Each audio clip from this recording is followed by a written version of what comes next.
Former Wisconsin Judge Hannah Dugan, you guys remember her. She's the one that had helped an illegal alien escape the clutches of ICE.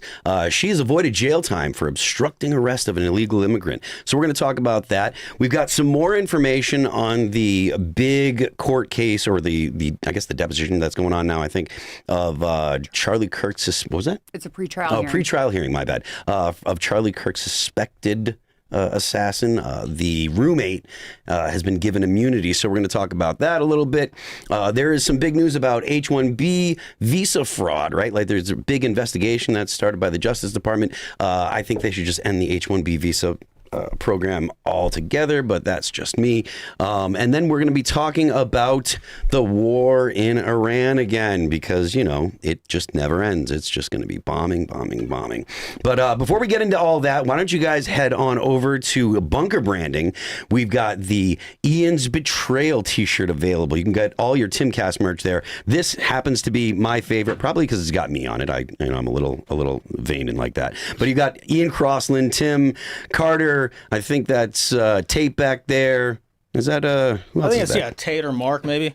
Tate, maybe Mark. Tate. Could be. Anyways, Carter's there. I'm here. You can go get this and all of your favorite Timcast merch over at Bunker Branding.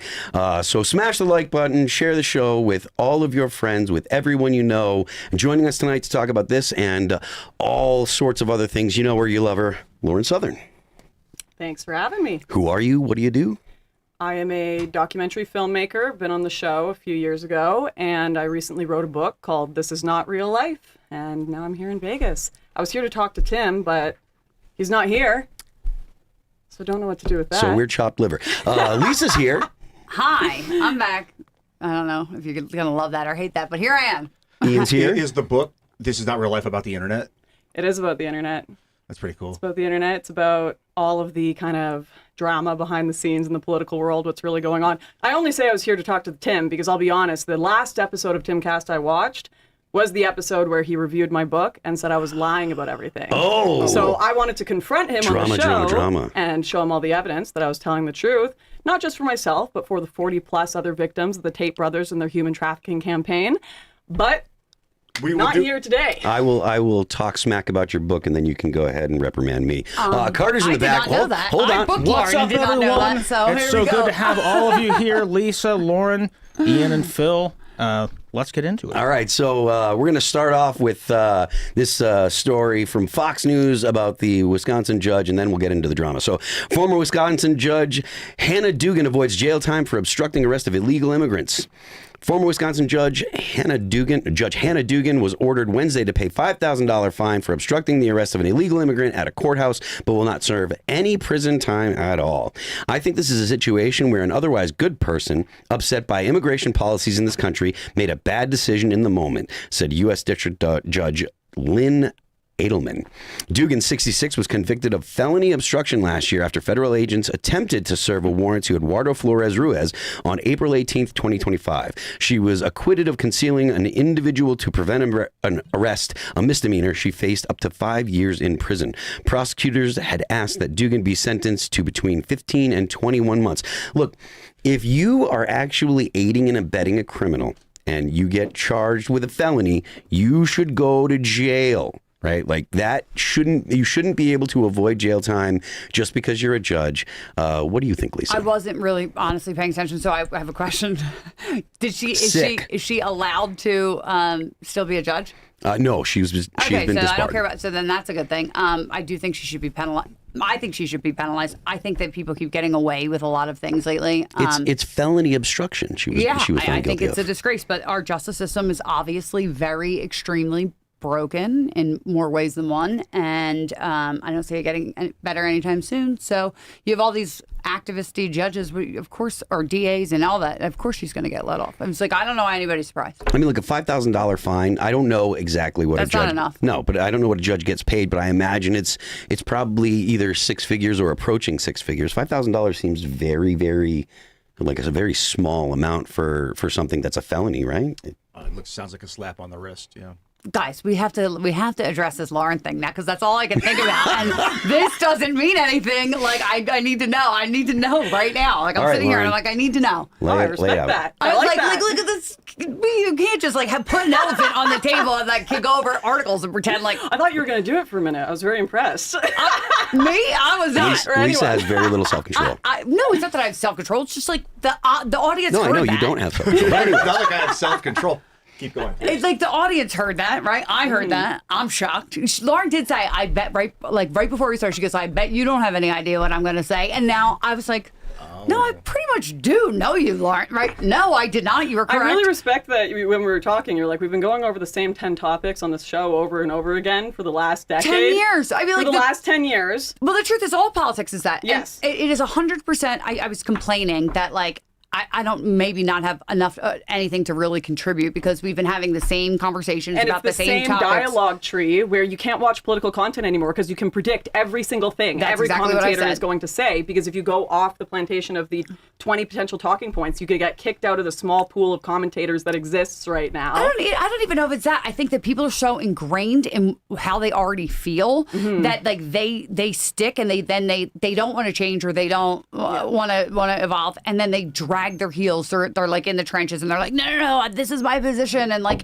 but you also know their personalities. Like I know James is going to say, like he was on last night. I know what you're going to say. I know what Ian's going to say. I know what Lauren's going to say for the most part. So I'm like, I don't enjoy political commentary anymore because I already know where they're going to go. When I where they're started going to doing end up. political commentary, though, I was still a libertarian guy, and I'm definitely not a libertarian now. I've okay, evolved so fine. considerably. I was like a regular conservative, and now I'm like a right-wing authoritarian Monarchist? type person. Yeah. But this is where I think the problem came with that episode you did on my book is there, like, even I with don't this, know like the we're episode, talking about the actually. story, former Wisconsin judge Hannah Dugan avoids jail time. I've never read anything about this story. If I were on the show 3 years ago, I would have quickly skimmed it and made up a take so that I didn't have nothing to say.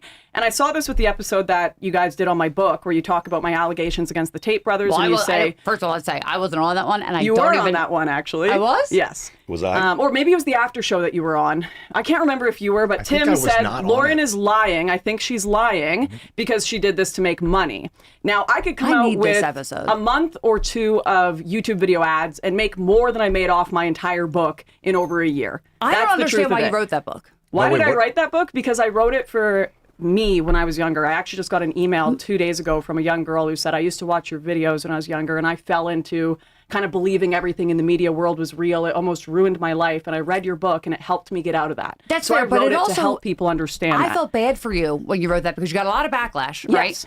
And it was like you were airing your own dirty laundry, and that's Yes. something my parents told me never to do, right? I do tell my shit and like own a lot of stuff. Like I'm a hot mess. People know that, right? But like, or times I can Well, be. here's the thing. I I- joined the UK court case. I've already testified in the Romanian court case. My information was going to be leaked. The Tate brothers already have actually just recently got pulled into court on 11 separate charges of trying to intimidate and destroy the reputations of witnesses. The second I joined those cases, there was going to be a mass campaign against me. My name was going to be all over the place, and the Tate brothers were going to be able to just slander me all over the board. They already paid Milo Yiannopoulos, his firm Tarantula, to try to destroy my reputation before. He came out with articles about me in 2019, post the incident, that helped destroy my reputation. So it was kind of I can come out with my story and then join the cases that and makes sense. testify, or they can come out with their campaigns and bots to try to destroy my reputation. Either way, my reputation is getting dragged through the mud.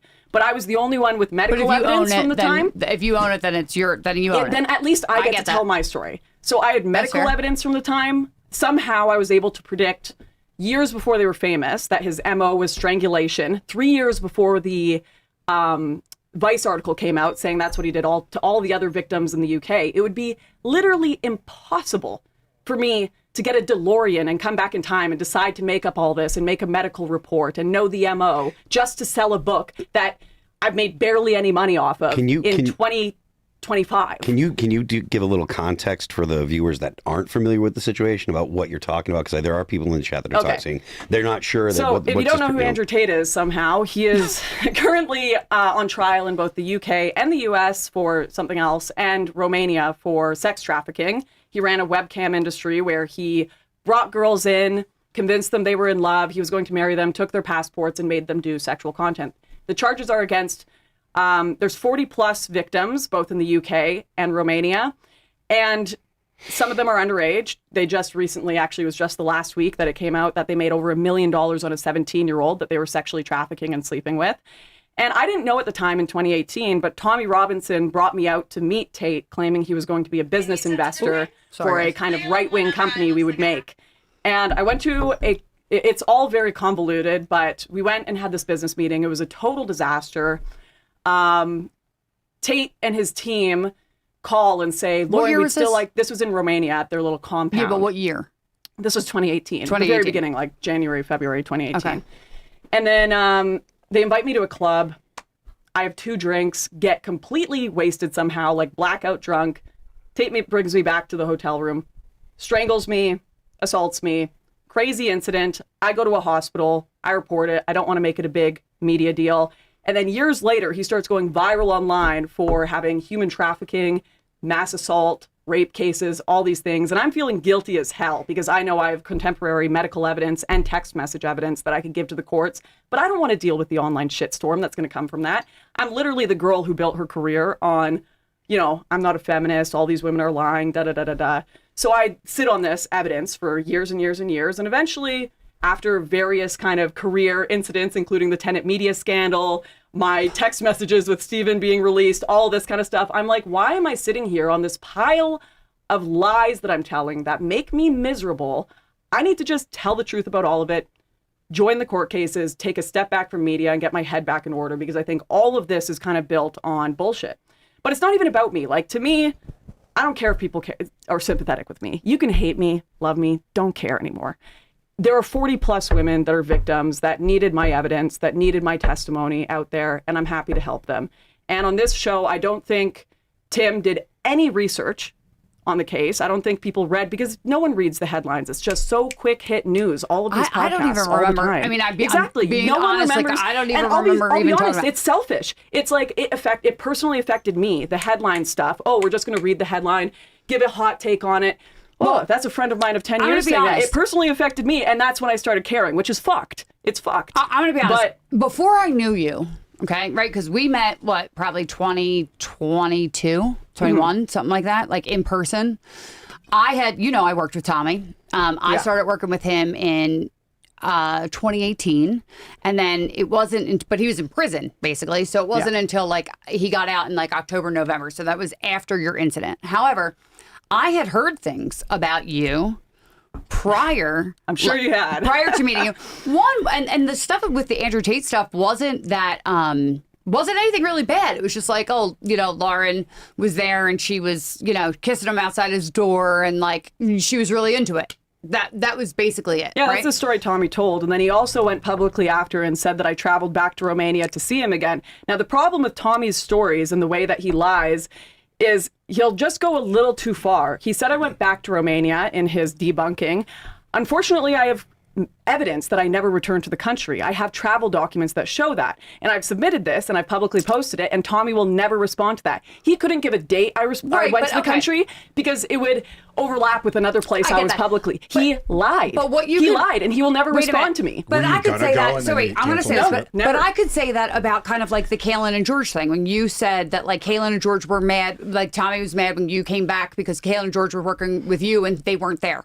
But I know that they were there because they met us at a bar that night in a thing, right? Sorry, where? What? But you said in one of your books or your things that Kaylin and, like, Tommy was really angry because Kaylin and George were working with you in your documentary, and you guys were down, and you and I discussed this before, and you were down in, like, they weren't there when he got out of jail to, like, to work for him and do his videos. This is what you said somewhere. You and I was a little frustrated that we were splitting the time. I don't remember the exact. But they went back and visited him. You and I had discussed this before, but so what I'm saying is, like, you were upset that, I said to you, like, no, they were there because I know because I saw them at a bar or whatever, and they were with Tommy and getting camera I don't know what equipment. you're getting at. My point is that, like, that is just, like, a different perspective. It's not a different perspective. I have evidence that has been signed by lawyers, and I have a passport that shows I never returned to the country. But maybe I have text messages from Tate to his war room, Lauren, saying, I'm not saying that. I'm saying maybe we were never going to make an investment. We brought her here because I'm a pimp.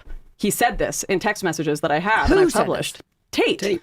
No, but I'm saying Tommy said you go back to Romania. Yes, Tommy said right? that, and he but said maybe he knew that's for a because somebody fact. told him that. Well, so then why would he go online and say he knows that for a fact? Because maybe he's trusting whoever said that. But I wouldn't necessarily attribute Well, when that to it malice. has to do with a Muslim grooming gang, maybe he should be a little more careful. I'm just saying that, like, don't attribute that. Not to mention he's Don't received attribute tens that of to thousands of dollars from the Tate malice. brothers. I don't know. I didn't And know that. this is proven as well. But my point is, what I'm saying, don't attribute that to malice. Like, I wouldn't consider it a lie. Maybe it's, he got the information wrong. But, like, The other day, he reported that I worked for Hope Not Hate, which Hope Not Hate then responded to and said, not only has she never the worked worst for us, organization we ever. got her banned from the UK, which is true. And Tommy's met with us multiple times. I published multiple responses to Tommy's lies about me, which he Where will is never that? respond to. Ask him. Give a date. I'll When talk did to him Lauren about it. return to Romania? Ask him. When will. did Lauren return to Romania? He won't be able to give one because he's lying, Lisa. And he's lying to protect his ass because he brought me out there knowing full well who Tate is because they worked together in Luton when they were gangsters when they were younger. listen, I've been working with Tommy for a really long time. I don't see him, Don't like, get me wrong. trying to I pimp you don't out. disagree. I don't disagree with the people who are fighting for a better Britain. I don't disagree with the people who are pissed off with the grooming gangs. I don't disagree with the I know people who that. are patriots and want their country back. But they're getting scammed and lied to by people. Look at the Unite the Kingdom rally.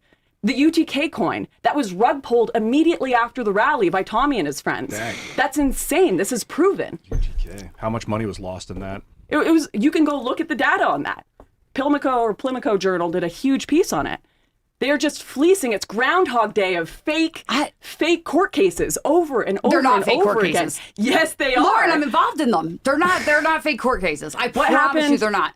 So why did he plead guilty to the case with the young Muslim boy, the defamation didn't. case? He actually didn't didn't. plead guilty. No, look what happened. People can Google this. No, He walked he in and didn't. said he needed hundreds of thousands of dollars for his defense, and then he pled guilty. He did need hundreds of thousands of dollars because he was still Hijazi.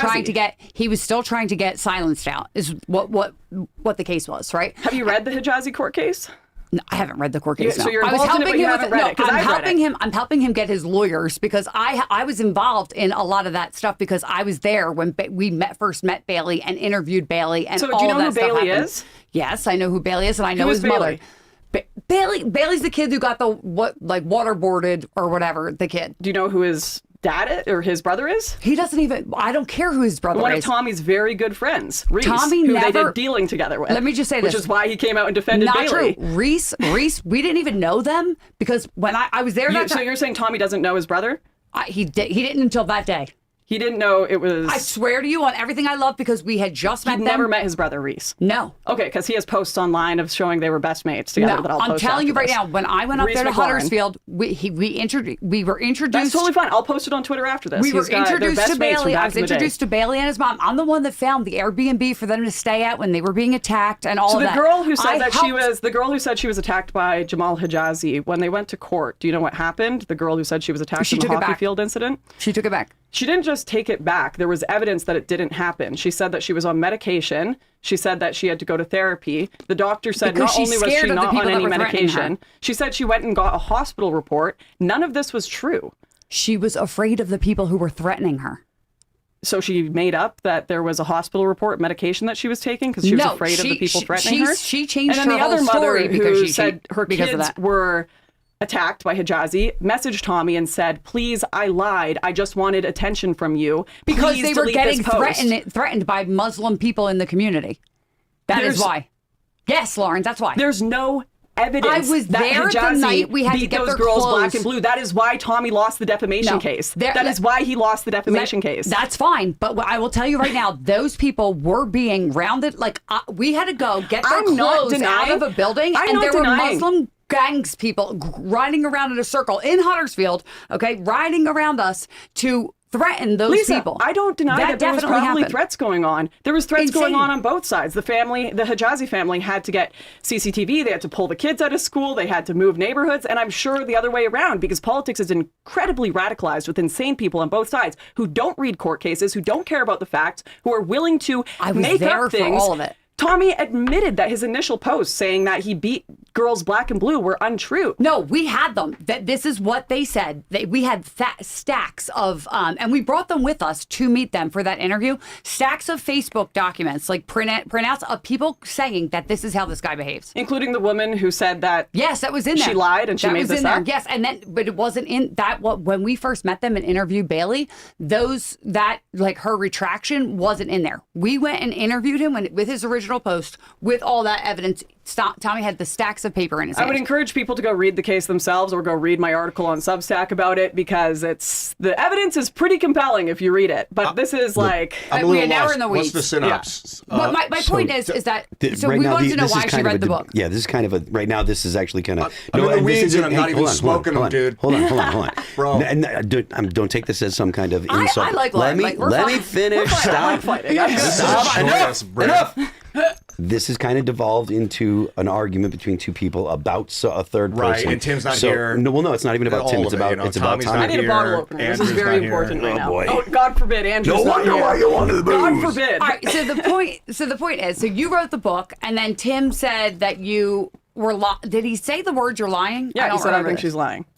And you know what? I actually don't mind if he just says we don't know or we don't care, because this isn't even about me. Like, yes, the story about me was the thing that triggered it, because I obviously know this story is true. And I'm like, man, that's a wild way to handle a story. And I don't think you read the evidence. I don't think you even read my posts about it. It's about how we handle all of these stories, because I've been on Timcast before. I've done this show. And it's we pull up these headlines, we comment on them without reading the legal case, without reading any of the documents, and you just come up with a hot take. And it actually affects people's lives, and it affects the listeners, and it affects people's intelligence. And this is like, even if you guys are kind of against the Candace Owens-ification conspiracy stuff, I think the way that the right-wing ecosystem is formed right now, just trying to get hot takes as quick as possible, is resulting in the dumbest stuff being amplified. Do you think that that's just the right-wing ecosystem? No, or do you of course think that but it's like this tit for tat. Everyone was like, well, the left-wing media lied, so now we have to be retards too. That's not really what I'm thinking. Great. The point that I'm making, it's not about the right wing or the left wing or who's worse or whatever. Right now, the way that people get their information is all hot takes, right? Well, that's the entire design of like X. People's Facebook feeds are very rarely are they actually, they don't actually lay out stories, or if they do, they have like a headline and then a link to an article that they likely haven't read. And I mean, I'll be the first person to admit that there have definitely been times where I'll see an article on X or something like that, and I'll retweet the article without reading the whole thing. I'll just read the headline or whatever. It's just how the media ecosystem works now. So you think that's just that's kind of the way that modern information is disseminated? I mean, it's a race to the bottom. It's a race to the bottom, because you can't compete unless you're getting the takeout as soon as possible. And do you guys know what AI model collapse is? No. Mm-hmm. When AI is just learning from itself, essentially, it just gets increasingly like deep Lower fried. fidelity, yep. This is what's happening with journalism. It's like journalism model collapse. We're all taking... No one's going into the real world and getting stories anymore. Even when Tim started, like I know Tim from 10 years ago because we used to go to protests together in the street and do firsthand journalism. Now, it doesn't economically make sense to go and do journalism. It makes sense to steal stories from other people and comment on them. And then we're stealing stories from people who weren't there, from people who weren't there, from people who weren't there that are sitting in their basements and not experiencing real life. And we're having a collapse of any legitimate conversation. Like, all of the people online are talking about phenomenons that no one in day-to-day life cares about for the most part. It's just like complete or that collapse. We shouldn't care about. It's like what I say. Like we should not be interested in what's happening, a million miles away. We should be interested in what's happening in our own community. Is that what you're saying? We should be interested in what's happening in Israel. That's fine. That's fine. They're not a million miles I want to away. ask you a They're question. like 4,000. You don't know where Tim is on the Candace what? What were you trying to get at there? I was just curious. I said I don't know how you guys feel about the Candace Owens stuff, but I feel like I don't want to amplify insanity, and I don't know. I feel like Candace is experiencing madness at a level that she's never experienced before. She's confused and in a lot of pain, and so she's just looking for. I love how you just like toss confused and a lot of pain in there. I think she's making a lot of money. Well, she's also that's what a buddy of hers. I think that's Tim's position, but I don't necessarily think that's mine. I mean, not like I don't know her, but she's making money and she's Charlie I think was she her friend. 100%, like, I don't think she's doing it for me. I think she 100% believes it. And whatever reason that is because she believes it, I don't know. It's not my business. But, like, I do think she believes it in her heart. I don't think she's doing I'm it about for to the go to money. the bathroom, and I don't want to miss a beat, but let me say about skepticism in media. If you pull up an article like Lauren's story and you don't believe it, the best thing to say is, I don't know if that's true. I don't believe it. Rather than say, that's a lie. If you don't know it's a lie, just try not to claim it without evidence that it is a lie. And just because something's untrue doesn't necessarily mean it's a lie. Maybe they got the information from someone else and they thought it was true, so they were There's a lot wrong, of but they times weren't where lying. there's like two sides to every story. There's like gray things, and people have their own versions of things, and then look, there's the truth. A lie is, if you're going to, this is maybe semantics, but lies are motivated, and if you get something wrong, you get something wrong. But the question is, do people actually want to push a narrative regardless of whether or not it's true, or are they actually just getting something wrong? See, I'd be okay with accepting that Tommy just made a mistake if he responded to any of my, like I just retweeted. You can go to my Twitter and check out my response to him. Power to free speech. He never responded to me debunking him. If he was interested in truth, he would say, wow, Lauren, I'm really sorry. Someone told me you traveled back to Romania, but I got that wrong. And because I care about Muslim grooming gangs, criticism. Thank you. I'm going to look into this a little further. But the problem is he's friends and he's complicit and he's in too deep. The funny thing is like when you say he's friends with The Tate brothers, the Tate brothers, I have text with him where he was irritated with the Tate brothers. Of course he's irritated because their connection is wrecking his reputation with he was irritated with them because of their like turn to Islam for a while or whatever, like going to not the whatever. human trafficking. Continue. Correct, but whatever. My point is like he was irritated with them, so like to blindly defend them for whatever. Like I don't want to get into the Tommy stuff, but to blindly defend them, like I don't think that that's like his motivation there, because there's times where he's been increasingly irritated with them. He's like, they're encouraging people to,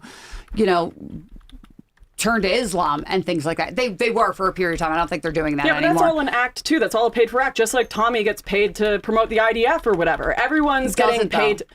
Come on, he would laugh about it at bars with us. He'd say, I'm getting so much money from these people. I knew him in person too. There were times from like 2018, 2019, he doesn't care because they're doing that. He just doesn't like that act because it's bad to be associated with his act. No, I tried to get Jewish donors and people from Israel. You think he just wanted to go on a vacation to Israel and take pictures with the IDF for kicks and giggles because that's what he loves doing? From 2018 to 2020, when I was heavily involved with his MVP campaign and all those Tommy rallies, I couldn't get Jewish donors to donate to him for anything. Okay, well, he's able to get them in the background. Maybe they don't want to be publicly associated. There was one that we had. And I'm not saying that.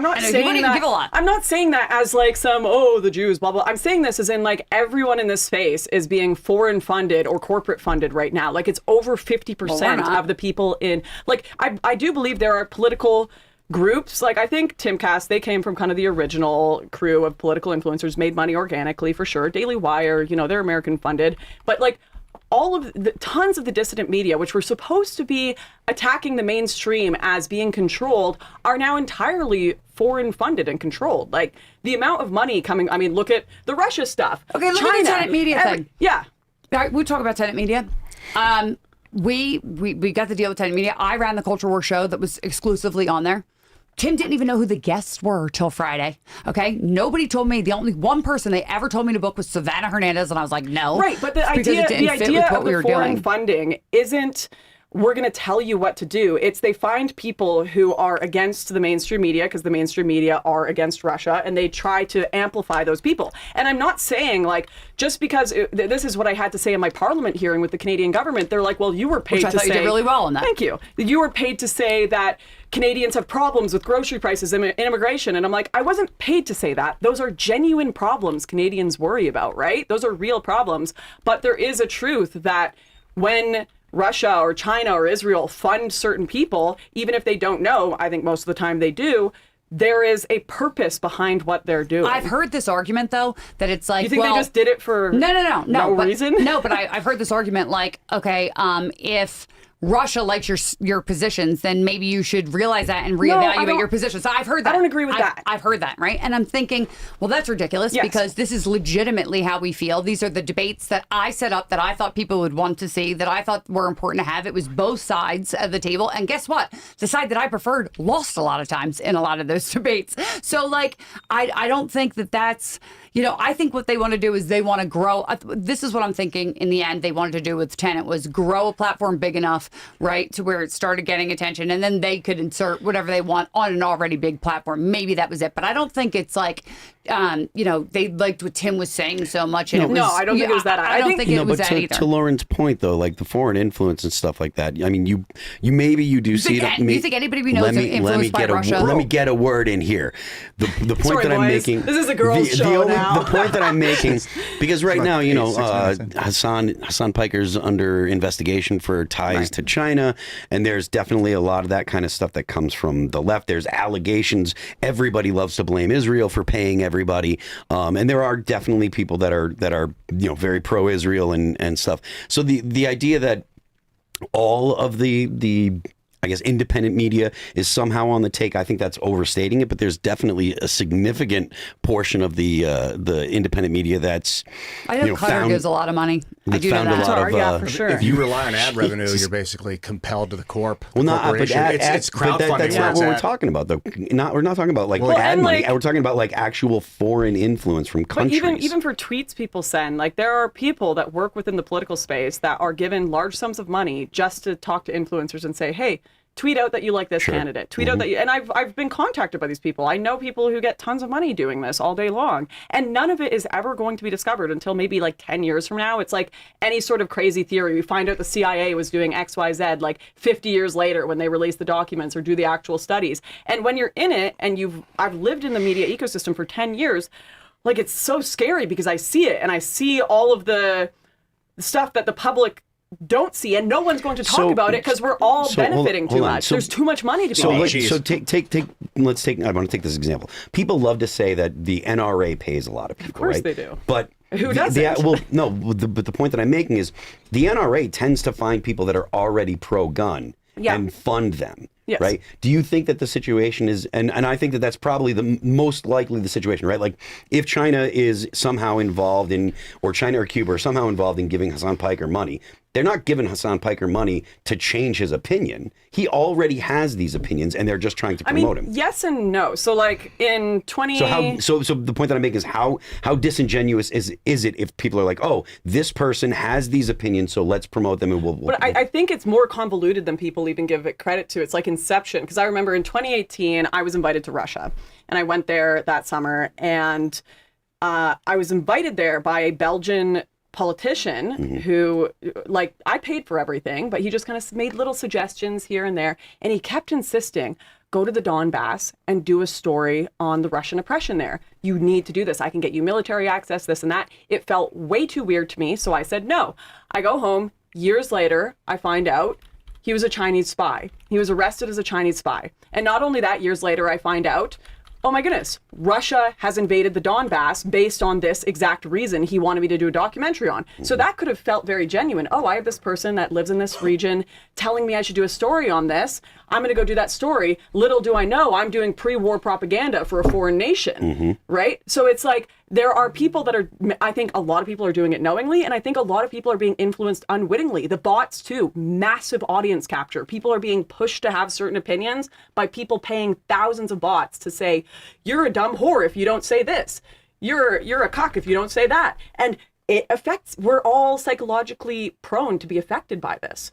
And then the mass follows what the influencers and the bots say. So you'll get not only a foreign influencer that's funding a creator that they agree with, but then they'll also potentially be funding bot campaigns to get that creator to change their opinions. 100%. And also about foreign money, like how deep does the inception go? Because if I take a contract from an American business that's 20% owned by some guy that owns like 19 companies. One of them's a Russian company. It turns out that his grandpa owns like a Russian oil rig, and he's got like a trust. And so, but that's how it works, yeah, right? Exactly. They're never doing it so that you're going to find where the money is. All of our money is coming from the Bank for International Settlements in Switzerland. All of our Federal Reserve money is tied to Swiss money. It's foreign money.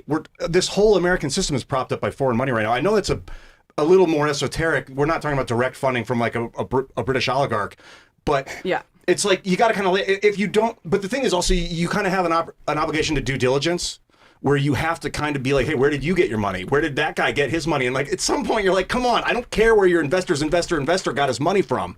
Like, although it should matter, but like, come on. No, I agree. But that's the problem. I don't really think anyone is to blame for this. It's like, it's just been this slow march towards a certain direction, and everyone to survive has had to kind of acquiesce in it. At least, like, you have to basically commit political suicide to not be playing these games.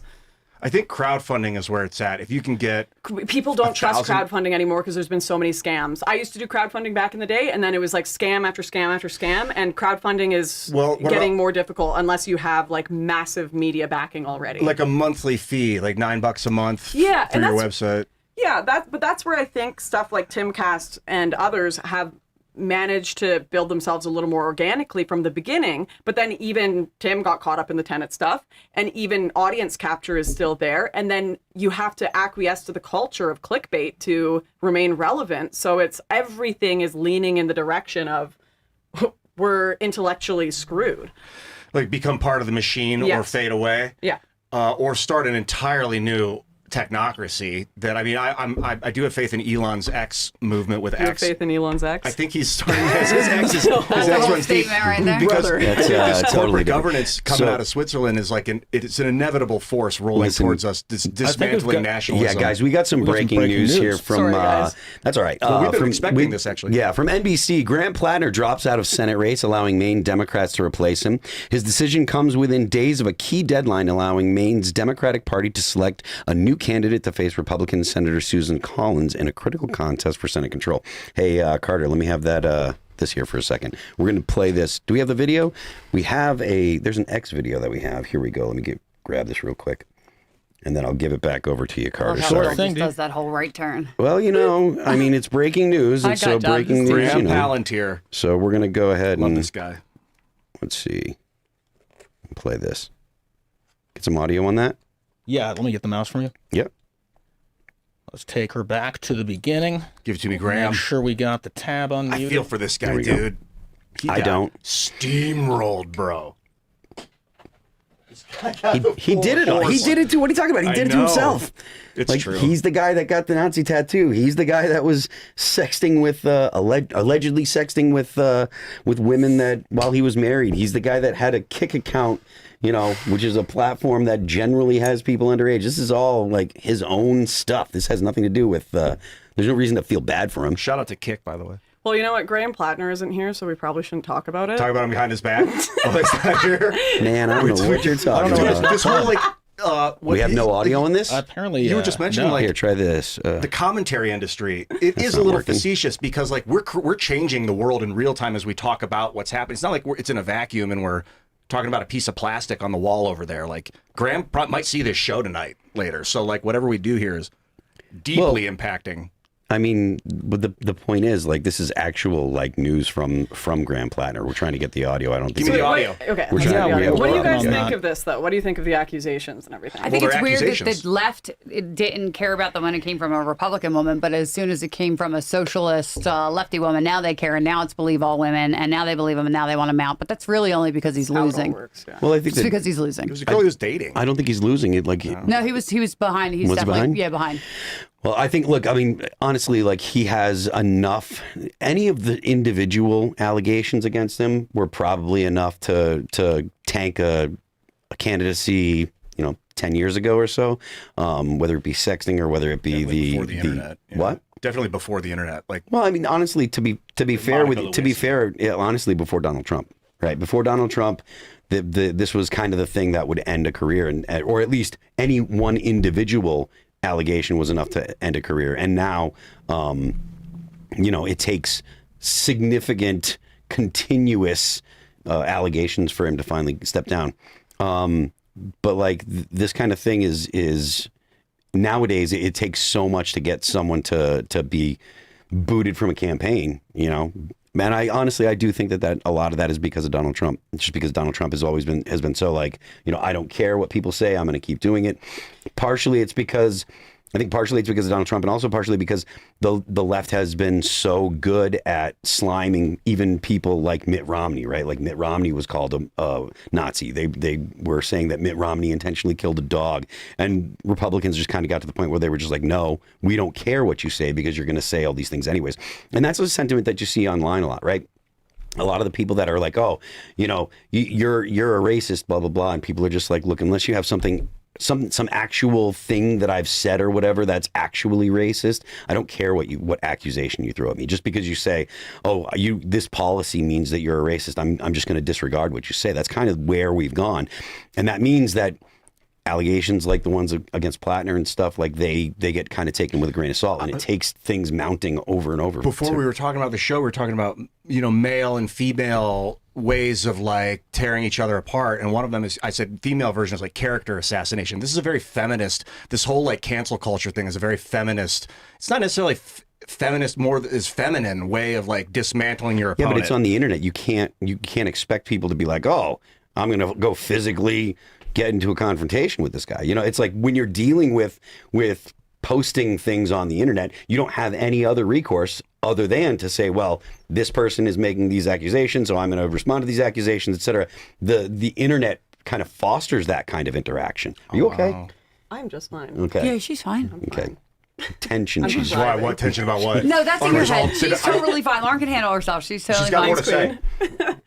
Oh, I'm just thinking, I don't know why he would run for the Democrats if he had all this in his past, Because honestly, Because look, They're a little people- more critical of this, whereas, once again, there's like a lot of people on the right that have way worse accusations than him that get endlessly defended on the right. That's kind of like the thing right now. Like, what's his face? Who's the guy that just wrote the Christian book? How to 10 days become Christian, 7 days become Oh my God, Christian. I have no Please idea. tell me. I'm going to look it up. Yeah, I told you I'm Russell not paying Brand, attention like anymore. Russell Brand Russell had his Brand, rape case yes, come out. okay, He's got a lot of yes. stuff. He admitted to a lot of degeneracy. People and stuff. immediately kind of turn to like the right-wing culture because obviously they're going to be a little more skeptical because there was the whole 2015, 2016 anti-feminist stuff, which I think there was a lot of fair critique there about, the Me Too going too far, everything. But there's also, I think it's overcorrected to now it's become like a safe haven. Whereas I genuinely believe if Graham Plattner had suddenly become right-wing, everyone that's shitting on him would defend him right now. That's probably a fair statement. I mean, I've seen people defend people for ridiculous things plenty of times. I see people keep secrets that they shouldn't, that So are similar to this plenty of times, to right? that point, but there's not a lot of people that are defending other people that are right wing. Just for an example, Elijah Schaffer. There's nobody that's really coming to his defense. You know what I mean? I've been accused of coming to his defense. Well, okay. You don't even go on the internet though. think You yourself say that. No, so. I just say I'm not going to badmouth him because he's my friend, but he and you he know needs him. to correct some The behaviors. point that I'm making is so like what I'm understanding Lauren Well, to be that's a saying pretty is, explicit example. Yeah. That's pretty like in everyone's face. Like I don't think there's anyone so you that's think like the level of it's like such an extreme level. Like everyone can see. Like even Richard Spencer was just tweeting him saying, "Are you okay, bro?" the other day. It's like everyone out here is like, okay. You're very clearly dealing with the internet fame stuff, drugs. The whole because it is a drugs, sex, and rock and roll lifestyle in the right wing sphere that people will catch up eventually. Nobody They'll invites me realize- to these things. I am not invited to the drug sex Listen, and rock we- and I roll. warn people constantly. We Let me- got drunk together, Lisa. but we never did drugs I will together. tell you Not yet. with firsthand experience, the drug, sex, and rock and roll thing is not really a thing nowadays. You go backstage and it's this. It's dissident Oh, media. It's shit. dissident media. I've been And to their parties. cocaine love. But if you go to like the Daily Wire, obviously it's going to have a very different culture. Yes, Very yes. different culture. Yeah, but like even the Turning Point things, right? Like I hear things. Oh. Listen, I've heard things about Turning Point things, right? Me too. But like, Be so for CPAC. real. no, I will be. But like, I got invited to some parties, but I never saw people doing drugs. I never saw orgies. I did know that people hooked up and went and did their Like own in hotel things. rooms, but like probably. what we're talking, like what Madison Cawthorn was talking about with the orgies. I worked on the Hill forever. I was never invited. I'm kind of offended that I wasn't. Yeah, but you're a loud mouth. They know you would have been I am like, a loud I'm mouth. about to Yeah, tell them. probably. Yeah. But Make like, some noise. But like, Yeah, I'm going to take it as a compliment. I You were guess, never but like, invited. I'm kind of offended that I wasn't invited to these, like, because I would have Order, I went, should say. but like, I'm not cool enough to go. Fine, sure, whatever. Maybe I'm old, but like, so I don't know about all of it being like, I hear rumors, obviously, of things, but like you don't do that. Tim doesn't do that. Like people I know It's just- aren't really engaging in that. It's easy to do because there's a lot of money and fame, and it's a lot of people that I've are never seen you dorks. do drugs. We've gone out, sang karaoke, and had I've some done beers. drugs. Okay, but here's the thing. I haven't seen you do that, right? But that's the problem with the internet is they're like, well, I haven't seen my favorite influencer do these things, so it must not be true. But they are. I haven't done a lot of drugs. I'm not saying everyone. I'm not saying everyone. I'm just saying it's very common. And there's the problem with the right is that there is more of a, a pressure to keep up a certain image, and people really kill themselves and bend over backwards to try to keep that image publicly. And I don't blame them, And sometimes it's like I think there's a want this to be virtue true. in wanting to live this way, and then people fall short because they're human and we are sinners and we are all of those things. There's a difference between falling short and going out for a weekend and raging, just railing lines of coke. Right, like there's a distinct difference between that. Like, I mean, it if depends. you're And you have some psychological trauma, and there's something wrong with you, and you've had something. I don't know. I'm not trying to make excuses for people. I don't encourage that. I don't think anybody should do that. I think it's not good. But I just don't think that if they're trying to if they're trying to live their life righteously, and then they fall off the wagon, that they're irredeemable, and that what they're saying is now no longer true. The internet isn't the right place to have these conversations often because it's just a bunch of sharks waiting for blood, but also because the internet isn't the place to have these conversations, but post-COVID, we've all been forced to have our reality on the internet. I don't think we're having a lot of honest conversations about what life really is like, because I agree with that. It's just everyone wants to put their best foot forward. No one wants to talk about the ugly underbelly of everything. And we're all friends. Everyone's friends behind the scenes, so they're all covering up for each other all the time. And I'm not saying that's bad. There's a lot of things I keep quiet only because I don't want reputational, somebody to come attack me and make things up. It's like a big Mexican standoff all the time. It definitely is. There's a lot of that going on. And I just I chose to blow the suicide vest and say whatever. I really don't care if people hate me, but it was killing me internally to not just talk honestly about what I think all the time. Don't you think that the people that are and this might be a little bit of a right term, but someone like Asmongold, yes, right? That dude talks about how he doesn't shower. That dude bears all the truth. I like that about people. But I think that's something that people like about him. Yeah. So be honest. He doesn't show his desk though on stream. If you saw what he was looking at, you'd be like, oh. He's shown his house. He showed pictures of it, but he's shown video of his house. He's shown relentlessly, but that won't be used against him then. I'm not denying what you're saying either, because he's a very honest guy. The point that I'm making is when you actually tell people the truth, right? That is actually something that's first of all endearing, but it also takes weapons away from people that would attack you. Yeah, agreed. But people are, and I've been saying this for a long time, craving authenticity, right?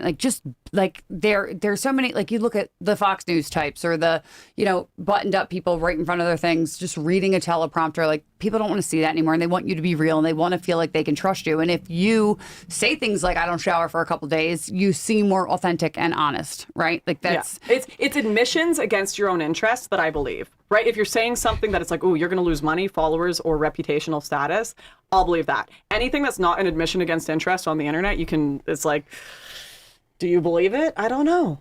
It's hard to tell. But sometimes people even do things that are against their own interest for other nefarious reasons too. That's true. They could be playing underwater backgammon. I'm just saying, I've seen that too. I just think that what people need to realize is that everybody is human, everybody is flawed. We all have issues that we deal with, but I really believe, and maybe I don't believe this, but I guess I'm torn.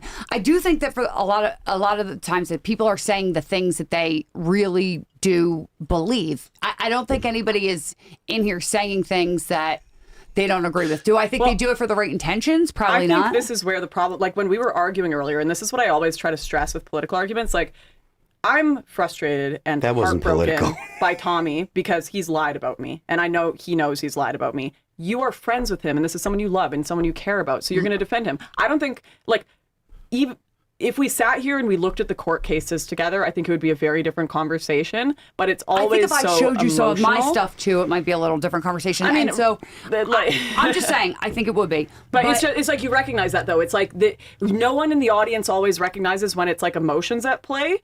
Right. And people don't talk about that enough. He has done things for me that I don't even know if my family would do. So you're going to defend him to the end of the earth. To the end of the earth. I really will. It doesn't matter what the evidence shows. No, the evidence, that's not true, because I've seen him do some other things that, I'm like, yeah, what are you doing? You know what I mean? But I do love him, and I don't see him being a nefarious bad person in his heart, because I've seen him. I don't think he's nefarious either. I think a lot of people in politics have lost their minds, like Elijah Schaffer. I think they've literally, the drugs and the mask has become their Tommy self. did something for me and never told me. I found out 6 months later from somebody else that was only because it was the right thing to do. And so when I hear people accuse him of doing things, That's great. And he did something to me that was the wrong thing to do, right? And these are our own personal experiences. I have evidence to support mine. Yours is, you probably have evidence to support yours. I do. And you got to let people just decide and look at the evidence. But in my case, like, I care about it more because there's court cases involved. There's very serious allegations involved, right? But my point is, like, a lot of the political world is emotional. Would you guys agree? Sorry, we've taken over. I feel like I define a lot. I mean, I think I emotions think the men are emotional too. emotions play a huge effect in who clicks what, which is where the money comes from. So I think, yes, the short answer to your question is Feelings yes. don't care about your facts. Would you agree? No, people Yeah, remember the generally, way yeah. they feel when they hang But- out with you. They don't remember what you said as much. They care about how they felt. I think Yes. that Michael Malice kind of has his finger on the pulse when he says that people are narrative driven. They are not Yes. truth driven. So like they have a particular worldview. So when things align with their worldview, that's the stuff that they're going to respond to. And yes, of course, that is shaped by emotion and stuff. And people will look for quote unquote facts that cognitive bias. They're verify going their to stuff. find Yeah. things and support their arguments. this That's what pla- they're going to highlight and ignore the rest. I get this that. plays into But- discernment because I started YouTube in 2006 and I was like, what would Jesus Christ do with this tech? He'd be honest on the internet. So I did it. I went crazy. Radical open honesty. You watch my first 600 videos. It's insane honesty, openness. I destroyed so many relationships because I didn't know when to stop. You have to learn the fire hose and how to let these, because it's emotional. You're communicating emotionally with tone and stuff. But are you always being honest when it's just your emotion running? Because it has to be like a balance of both, right? Yeah, 'cause the facts have to inform emotion, vice versa. If I wake up and I eat a bunch of poison and then I look at a guy and I'm like, I hate the way he looks. He's such a, and then I yell about how he's a thing. I'm being honest, but it's because I warped my own perception, and now my new honesty is this new That's perception so that much of the news. Yeah. I have responsibility for creating. Yeah. Did that answer your question? Sorry. I think so. All right. Do we have? Discernment is the word of the day. Honesty and discernment; those two things in tandem. I mean, look, your attempts at being honest don't mean that you have to divulge every little thing about yourself. Correct. Right? It just means you don't lie. I struggle with this too. Clearly. Carter, do you have the audio for this thing here? I'm working on it. Honestly, I cannot Graham figure out Platter with why his it's hand not over his working. mouth. Because we were Did get a talking shot of about that? Graham Platter for a Tried second. playing it a bunch. So let me go ahead and bring up the this here. Sorry if I'm taking the Graham Platter not No, honest it's all you, enough. man. Too All much right, discernment. So from NBC News, Graham Platter announced Wednesday he's ending his Senate campaign, capping a chaotic few days of uncertainty and Democratic infighting, and leaving the party without a candidate in the vitally important Maine race this fall. The announcement by the populist progressive came after a woman he dated accused him of sexual assault in 2021, causing his support to hemorrhage even among top Democrat allies, who rescinded their endorsement and called on him to drop out. In a video message posted on X, Plattner denied the allegations as false, but he said he has placed an immense amount of weight on him, and as he only has until Monday to decide whether to continue his candidacy.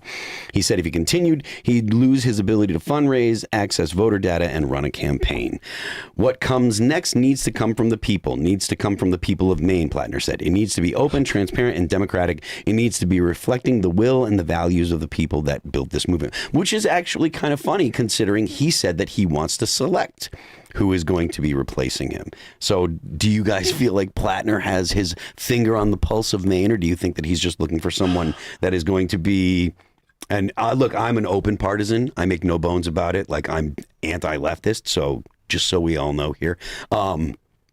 Do you think that he's just looking for someone that would actually be approved by the DSA or the far left? Because he tends to be a fairly far left candidate. I don't know if he's actually looking for approval. I think He's not looking for. He's looking for a candidate that would be approved of by the that far might be left. true. I bet this is like both giving him a chance to kind of get his, his feelings involved in the process, but also giving him the parties giving him a chance to save face and look like he's not a dog getting kicked out in the middle of the night. So like, I mean, to say that giving him a chance to save face, I mean, like literally everybody has come out and said he needs to drop out. But just the that he DSA had official some- did. Ro Khanna came out and said it. I don't know for Bernie sure if Sanders. Sanders has said it. yesterday. Sanders, basically all the important people in the Democrat Party have said, okay, you need to drop out. Only that if he has any hand in selecting or being involved in who comes after him, that he's saving a little bit of face. Like they're showing that they have a bit of respect for him in that case. What do you Otherwise, think, they'd be Lisa? like, your opinion matters nothing. You got nothing to say now. I think because I think it's all a bunch of nonsense. Honestly, like it's the same nonsense over and over again. Like who gives a shit? I don't care. That's how I feel About about what this. specifically? Well, why would I care? Like who he thinks he's going to appoint? Like if they're going to put up a leftist anyway, right? Like does it matter if it's like a Democrat, socialist, or a communist, or they're all the same to me, right? Well, like that's how I feel It's about going it. to matter if the person can be elected because Susan Collins, whether or not she's an actually good Republican, and people will argue about that. Maine- she at Maine is least just lost. sits. No. Well, I mean, look. Maine might as well be Canada. Why don't you take Maine for us, that's Lauren? totally wrong. Because look, On it. I'm not a fan of Susan Collins, but she does hold the seat and prevent an actually active Democrat from sitting there. I agree. I'm just saying that, like, the question that you asked were like, do you think that he has his finger on the pulse and he wants to elect a Democrat, like a real far lefty person? I'm like, I don't care. He's going to do it. Like, that's what they wanted to put in there. That's what's going to happen. Like, well, why are we speculating about what his mindset is? Well, it matters because if they put someone that's actually far left, then it makes Susan. It would That's what they're gonna do. It would ostensibly make Susan Collins' chances better because she's considered a moderate. You She can goes count against on the they're going to put a far lefty in there because if you look at all the candidates that are coming out, popping up all over the left wing of the party, they are all further and further to the left than they have been in 20 years. Well, yeah, but So it's going to be that anyway. I think it was Polymarket or one of the Kalshi, one of these two betting platforms said that when Plattner was this, I don't want to mistake this, that if he drops out, that the Republicans actually have a worse chance. worse chance of Susan winning. Collins, yeah, because his replacement will be worse than him, is what they're saying. No, they're saying that the Republicans have a worse chance because Susan Collins has, like, she kind of underperforms the polls or overperforms the polls. Like historically, she polls at X and she does better than the polls kind of That's imply. because it's hard to meet an incumbent, like I said yesterday, because of all the resources that they have that come out of the MRA. That is why What, she the always MRA? does better. Get the budget for the office, right? Okay. Because she gets all those touches all the year that he doesn't, and it's not just funded by the campaign dollars; it's funded by our tax dollars, the MRA budget. So that's why. But like, That's the only reason she does better. it's a very big part of the reason why she does better. So then why doesn't that reflect in polling?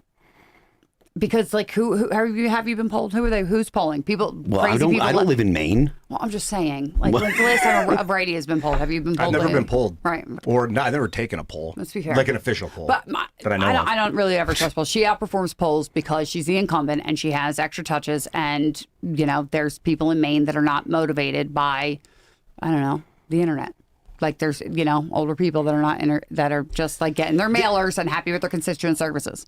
This is what people super forget. Like, if you look at the election with Rupert Lowe in the UK, everyone, if you were on X, you would have thought he had stolen that election. At least he was going to go past Nigel Farage. But what did he get? Like 3% of the vote? This is what people think. People think that It's like like the internet Facebook likes and and Twitter X likes is real. It's not. equals votes, and it never does. It just never does that. No. That's because the people that actually vote they The still only tend to be person the I've ever boomers. seen overcome that is Brandon Herrera.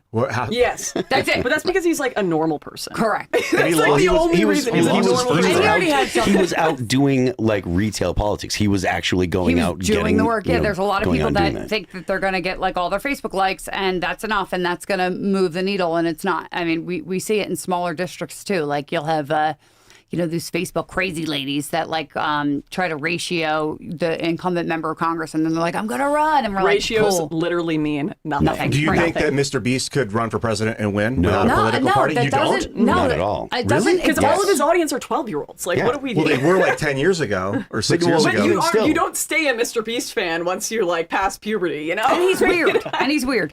But Yeah, like, and he's so famous. It Yeah, doesn't but it doesn't matter. matter. But Have he's you not ever famous with watched the a right kid constituency. on an iPad? It's like they literally think these people on their iPads are God. Like, and oh, you told me to hit like, I will hit like, you know, it's that is all. And that's why, like, you look at the influencers of old and someone made a video, everyone watched it that month. Like, everyone watched it. Everyone knew who Fred was. Everyone watched Harry Potter Puppet Pals. Everyone watched Taking the Hobbits to Isengard. I have no idea what any of that is. Well, But you know, the millennial generation that were on YouTube, they were like, missed that a stuff. video would come out and people knew what it was. Now there's so many videos and people are watching them so quickly and hitting like on every single one. Fame is different now. Oh, you think Beast has diffused? His fame has diffused in the last 5 years I or just 6 think years? it's a lot of young No, people it's hitting just those the- like buttons. Yeah, it's just the people. look how is the bad people that people- aren't hey, voting stop. and have no The power people- in real politics. The people that vote are not young people generally, right? Yes. You got the people that are voting are boomers. They're maybe maybe Gen X, older millennials. Those are the people that are reliable voters. So if you see people on the internet that are getting a ton of likes, that still tends to be younger millennials, Gen Z, maybe Gen Alpha, especially when you're dealing with something like Mr. Beast, right? Like that's probably Gen Alpha, maybe younger Gen Z. So like that doesn't translate into actual votes because getting people out to vote when they're young people is almost impossible. Getting but older like you people said out before, to vote is something that you can rely on. when you're talking about Mr. Beast, right? People actually do care. Like we've seen famous people run before and they're like, yeah, but okay, they're famous, but like what are their policies? Like they're not qualified. They've only been a YouTuber forever. They've only been at XYZ forever. It doesn't translate. It Donald just Trump doesn't is- to the campaign world. I Donald promise. Trump is an anomaly. Donald Trump is not the norm. Absolutely. But he an might anomaly. be setting a standard of populism. I don't think you need political parties to win. Neither did George Washington. And fame is really Absolutely need political parties. no, to no. win. George Washington in his farewell That was campaign speech, 250 years and he ago. didn't have a political party either. He That didn't was need one to get elected. 250 years ago. I know. That's the and point it still that I'm rings making. true. That, He like, said they're going to devolve into these like tit for tat party politic things where people are like, I value the party, whatever the party, and it's like, bro, look for the best people. Look, the point that I mean, at the same time that you're saying you don't need a political party to win, you consistently say, oh, but look at the money, look at the money. Like that, the money is reflected through the parties. It's what you do with the money that I talk about, which is the fame. It's the TV shows. It's the Tim Pool IRL Mr. Beast channel. Like that's what people buy with that campaign money. And when you have it, you don't need the money. I don't. need the I fame. don't. No, I don't. It's not. It's not the fame. Donald Trump, like I said, is an anomaly. Just because someone famous is running doesn't mean they're a shoo-in. Look, the only person that I think that might actually be able to translate fame into actual political victories and Ronald Reagan. Just No, kidding. He was an no. actor though. And that's how he got president. He was also the governor. Arnold Schwarzenegger. Would you stop? Okay, please? you next.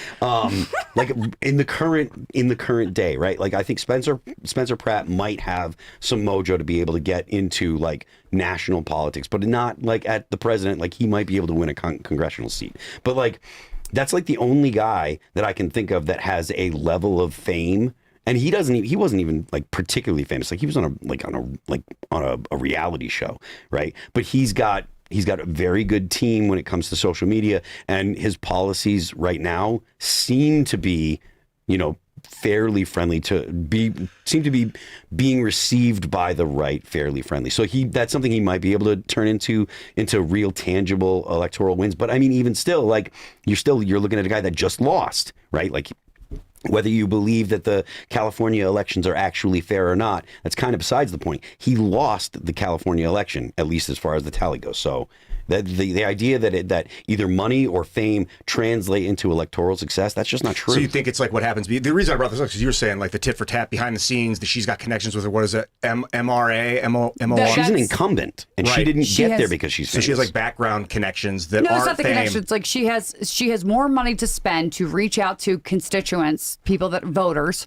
Like in the off season, she's got she doesn't have to spend campaign money only up until 90 days before the election. So she has like our tax dollars to fund reaching out to people and talking to constituents all year, except for the 90-day blackout period right before the election.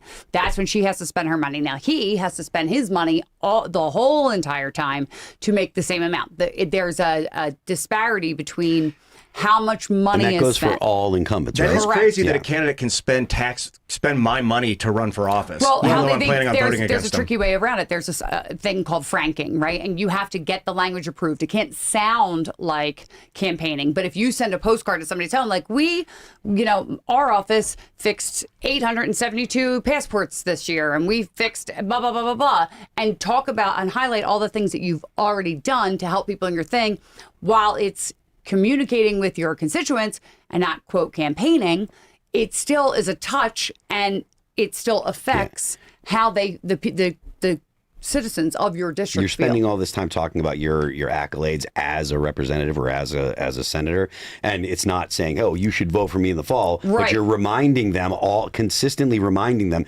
these are the good things that I've done do for you. our district. Joe or our Biden, state. he did that at his State of the Union. They called it a State of the Union. All he did was talk about the things he did that were good. It was like right before the 2024 election. It was just a transparent running for office, electoral committee.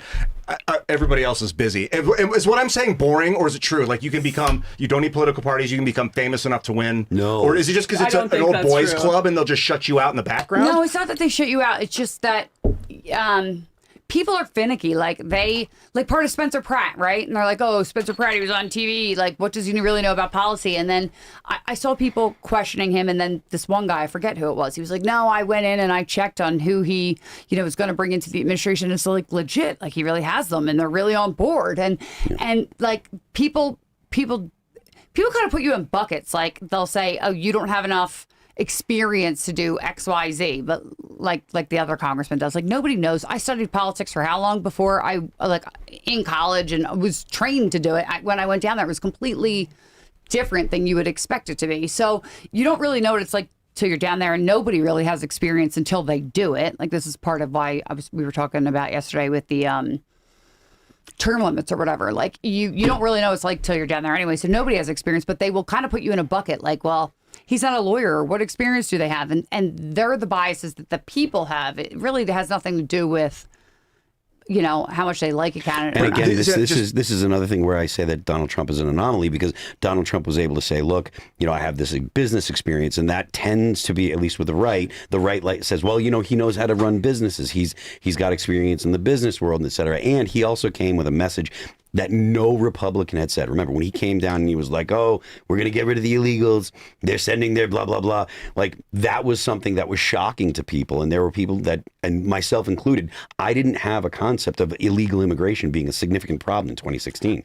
And then the more he pointed at it, the more he shed light on it, the more I was like, "Oh, wow, this is actually something real." I think why he really won is because I remember like older people, my parents, that generation, that demographic were like, "Oh, he's saying the things that we always say to ourselves out loud or at the dinner table, and he's real. He's like one of us." That's like the vibe that he got. And it was that authenticity that I said that people were craving. Mm-hmm. But he broke that down now.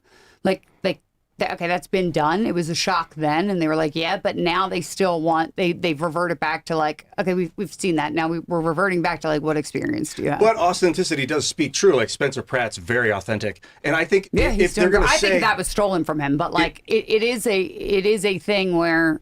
If that narrative surfaces of like he doesn't have enough experience, it would surface through the media in some fashion, whether articles written or TV shows. So like you have counter media with a YouTube channel with 80 million subscribers, and you're getting 60 million views per episode every week. You can counter that non-experience argument very easily. Well, I don't know that you can counter it. I mean, if there's a narrative out there that says that you don't have experience, you have to convince people that you can still do the job even without experience.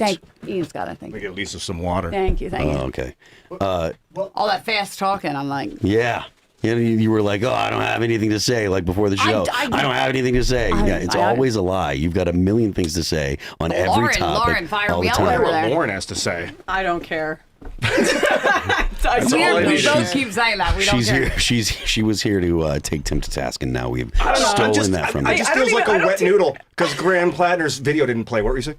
I'm working no. on it, guys. Oh, thanks, Let's Carter. move on to the Charlie Kirk stuff. Oh God! All right. I want to stay away from this for 10 foot Lauren pole for wants the to talk exact about. reason that we Lauren were wants to talking talk about about earlier. Charlie Kirk. Where did this go? Oh, I just boy. don't want to talk about Candace. So just so you know, I'm the I one that want to brought her make up. it I love clear you, Candy. for No, the we're audience. moving on. No We're one moving wants on to here. talk about the stuff How about that's that? actually corrosive to the So we political need to- conversation because they're so afraid of the people doing it. No, I It's like Candace. Exactly. I I don't want to don't. talk about Candace I mean, I because just she's want to talk going about to people when they're attack not- me. I don't want to talk about people when they're not here. Start I want to talking have about a Talking car. about Charlie Attack Kirk. me. So, Call All me right, a so dog. from CBS News, enough, ladies. I just want to explain enough, something ladies. about this. No, No, you need to know. What? It's about the procedural, okay? Can I at least get the talking about headline, this. and then you'll go ahead and get your I just time want to- everybody to know to run that your face? what this is. Just let me freaking say what I have to say. This is a Oh, pre-trial God. hearing, just so everybody knows what a pre-trial hearing is.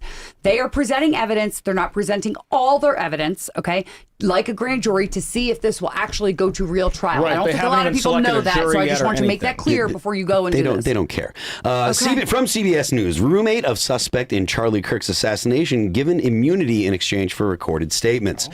The preliminary hearing for the man charged with killing conservative activist Charlie Kirk resumed Wednesday afternoon, with defense attorneys questioning the reliability of DNA testing that prosecutors say links the defendant to the suspected murder weapon. Prosecutors also revealed that the suspect's roommate was given immunity in exchange for providing recorded video statements to investigators about the case. Prosecutors are trying to convince State District Judge Tony Graff that they have enough evidence to bring Tyler Robinson to trial on an aggravated murder charge. After the hearing concludes, which is expected to happen Friday, Graff must determine if the case should proceed, which experts say is likely. Robinson, 23, is charged with aggravated murder in Kirk's September 10th assassination on the Utah Valley University campus, for which prosecutors are seeking the death penalty. Robinson had no prior criminal record before his arrest in Kirk's shooting death. Look, the idea that they don't have enough evidence, I think that is pretty absurd. They definitely have enough evidence to proceed past this point. Yeah, so they have statements from the I'm not saying it's true, legit, on any of that. I'm just saying they have enough evidence to proceed. Well, but the point that I'm making is they have part of the evidence is statements from this Twiggs person. First of all, he shouldn't have immunity. Like we do this a lot to get people who, like they wouldn't have a complete case without these people, but this seems egregious. You think this person should be an accessory? Yeah. Really? I don't know. Well, I mean, they would need enough evidence. They just said the other day that there was more of his DNA on the tail than there was. Yeah, but that doesn't put him on the roof. They were put roommates. That only says that they lived in the same house. And I'm just saying that there's. Are you just saying? There are. I think that this guy knew exactly what was going on. Is there a chance that they're just delivering enough evidence to get the grand jury to say yeah, and then they're saving evidence for the trial where they're by the way, that is happening. If anybody wants to watch somebody break this down like totally non-political, whatever, the lawyer is covering this really well, and he's doing it from a completely like neutral and just legal by the evidence. He does a great job. Who is it? The lawyer Lauren, was it Israel? YouTube. Oh my gosh. I'm like, You're the one that brought it up. Is it impossible that there's a conspiracy behind this? Of course it's not impossible, but you have to have evidence. And the thing with the Candace stuff that I'm seeing online, like every right-wing commentator is like, please, people, please, you have to side with reason right now. Like, this is obviously crazy. Like, Erica Kirk didn't kill Charlie. Like, what? I don't know what's happened with Candace. And it's like, what do you mean you don't know what's happened to Candace? Like, Candace has been insane since she started her new show. But the problem is that the initial thing she was insane about was the Macron case. And the Macron case is not politically convenient for the right to talk about because it's funny to say that Macron's wife is a man. And no one is friends with Macron's wife, whereas people are friends with Erica Kirk. So no one was calling out this insanity back when, and I would recommend everyone watching this, go and actually read the defamation suit against Candace, because it is some of the most insane content to read. Like, it is insane how much she has been debunked, how badly her evidence, like, oh, it's her brother. Her brother literally showed up to court in person, has been seen in recent photographs with her, like all of this stuff to debunk this nonsense. Hey, maybe Macron's wife is a man. Not only do I not care, there's just no evidence for it. There's no evidence, but like no one cares to debunk stuff when it's convenient politically to just not talk about it. So all of this stuff everyone on the right's dealing with now, with Erica Kirk being blamed, this, that, and the other, I'm sorry, but the disinformation and bullshit from alternative media has run amok too far, and everyone had too much fun with it. And now this is the result. Now we have a bunch of insane wine moms that were into, true crime, talking constantly about how Charlie Kirk was murdered by Erica and Andrew Colvette or whatever. Like, it's just unhinged. Granted, I don't believe these claims without evidence that she's making, but I didn't debunk the Macron stuff. I didn't speak out against it because I thought it was so ridiculous and it didn't deserve my time. But the problem is there are so many people that believe it. Like, there are so few people that support like all of the nonsense, like, trans and kids. I reckon it's a minority of the Democrats that actually support like making a 5-year-old transgender, but people will talk about that. And right now it's like a huge swath, not to say that shouldn't be talked about. Most of the Democrats are going to say that it's not happening. If your average Democrat, but that's what I mean. There's like a lot of like really small issues that are not affecting us at a mass level that get addressed because they're like politically fun to address. But when it's like, ooh, someone on my political team is spreading like massive misinformation, and the left do this too, don't get me wrong. Like, I think the right's doing it in the opposite way of what you're saying we all right do it now. the same way. Well, what I'm saying is, like, I know a lot of regular wine moms, as you call them, or I call them baseball moms, or whatever, just people that are not political. And they have questions about the Charlie Kirk thing, like, about how certain people behaved, or how, the type of wound, or whatever their things are.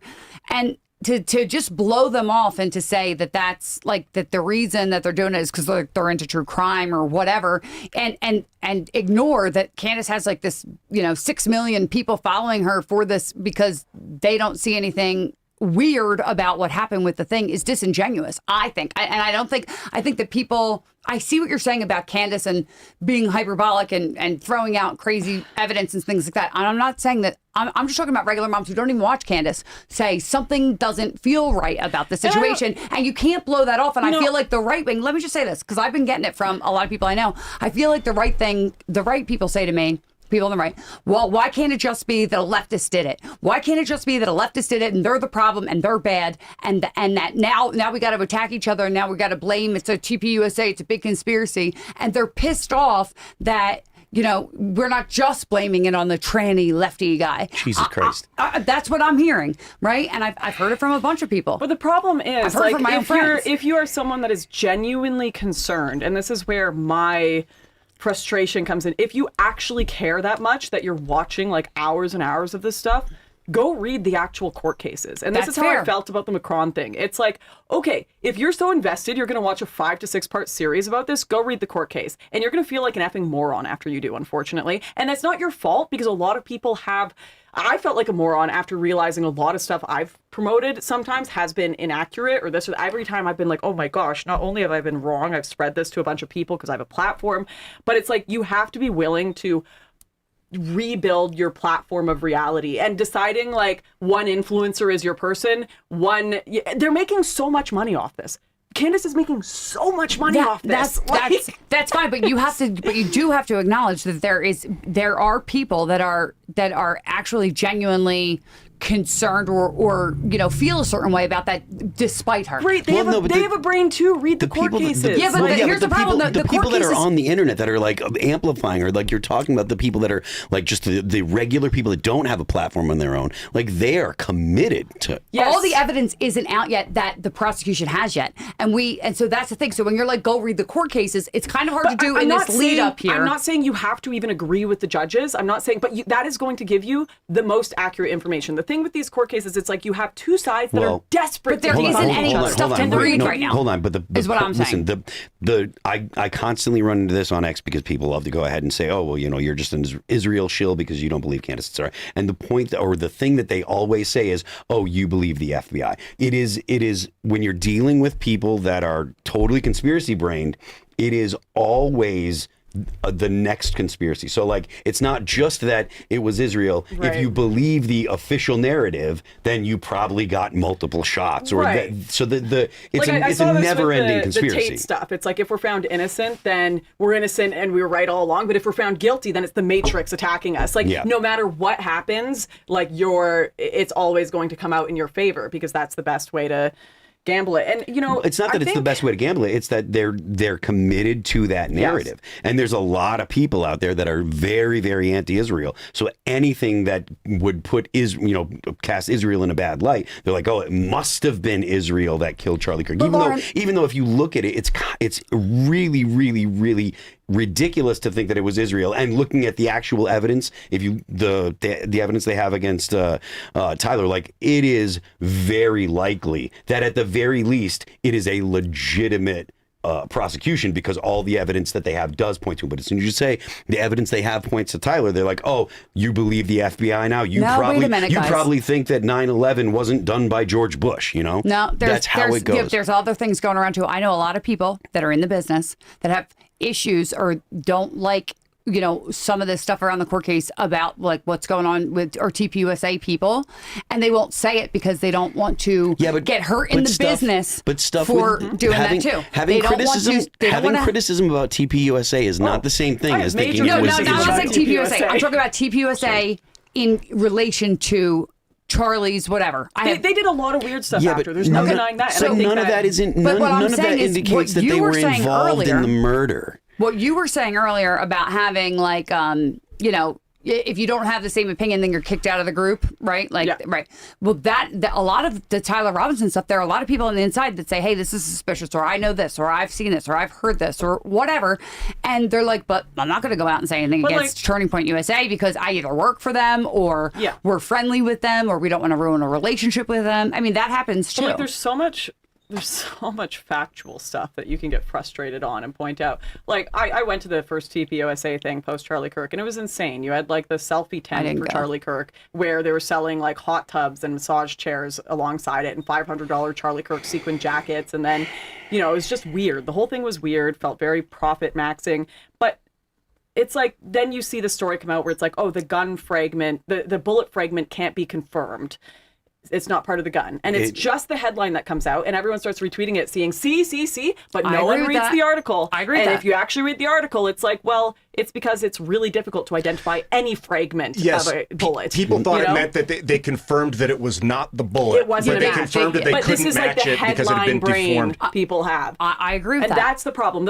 I don't mind people asking questions about anything. I think that's good. I think you should. But it's the headline brain and the watching one influencer who's making a ton of profit off of it's also conspiracy the way theories. you ask the questions, because you could be like, did Erica Kirk murder Charlie? You could ask that question. The answer's no. Probably. Or you could be like, isn't it weird that she didn't look at the way? Don't you think it's kind of strange that that's also a question in a group of them? And that's a dirty type of way to ask a question. So there's a way to ask questions that are genuine, good at faith.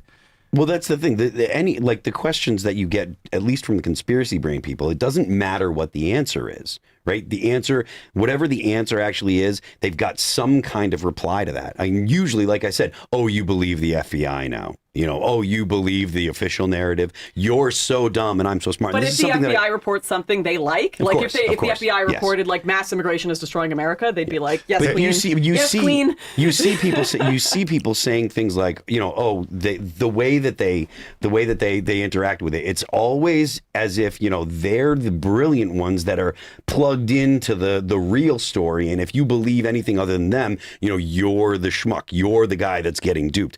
And it's really, really easy to pick that stuff out just because of the way they interact. And I find it pretty easy to just disregard it because I see it all the time in my feed. But still, it's sort of empowering to be skeptical because it kind of puts you on a pedestal, and you're like, look, you guys got to prove it. These people that are emotionally invested in Candace's arguments and in skepticism.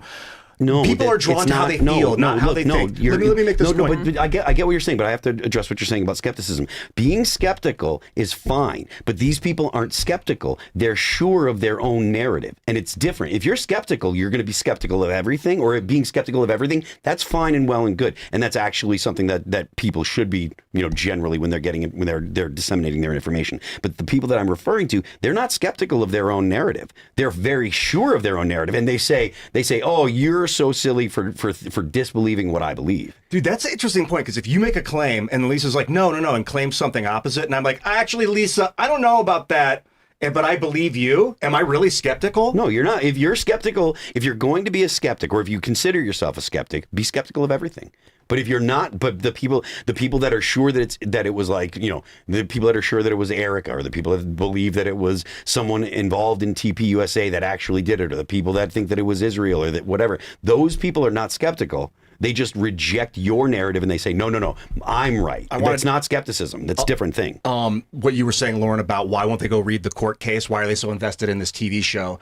I think it alludes to what I was saying earlier, that people remember how they feel. Yeah. They don't remember what you told them necessarily. It's how they felt about what. So like, if you did a reading of the court case and they could listen to your voice and listen to your tone, they might get into it. Yeah, maybe, but I also think like it feels so much better, like conspiracies and having hidden knowledge and listening to people talk about like really inflated versions of topics. It feels better than actually reading boring information.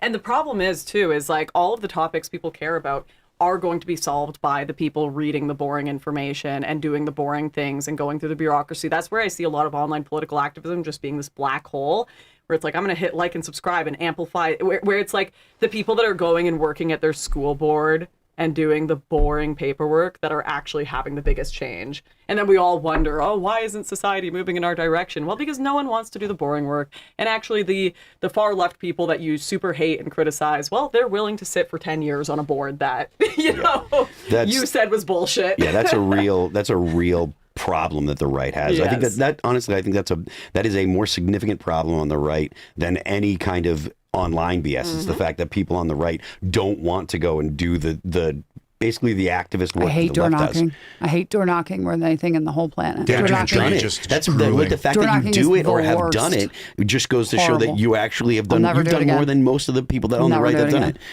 I'll never do that again. I've done It's the so much worst thing data ever. entry in my life, and it's just that's That's what brutal. makes you Data- wealthy and famous, and it's just Door so knocking is worse than data entry, I promise you. You don't need to do data entry anymore. AI does that. You can talk to AI pretty The soon. boring people win in the end. Honestly, like, But is there a way to override emotional fervor with boringness? Ooh, it's no, so because we're addictive. human Can beings. you make the boringness cool? That's one of my life's goals. I think there will be, like, I am seeing, especially in young people, there is this pushback where it's like, actually, you're cooler if you don't have an Instagram. You're cooler if you're not spending all day on your phone. But it's like, once you've been programmed that way, like, I grew up on the internet. I was playing video games at 3 years old. I'm programmed to be addicted to my phone, and so many young kids are being programmed that way.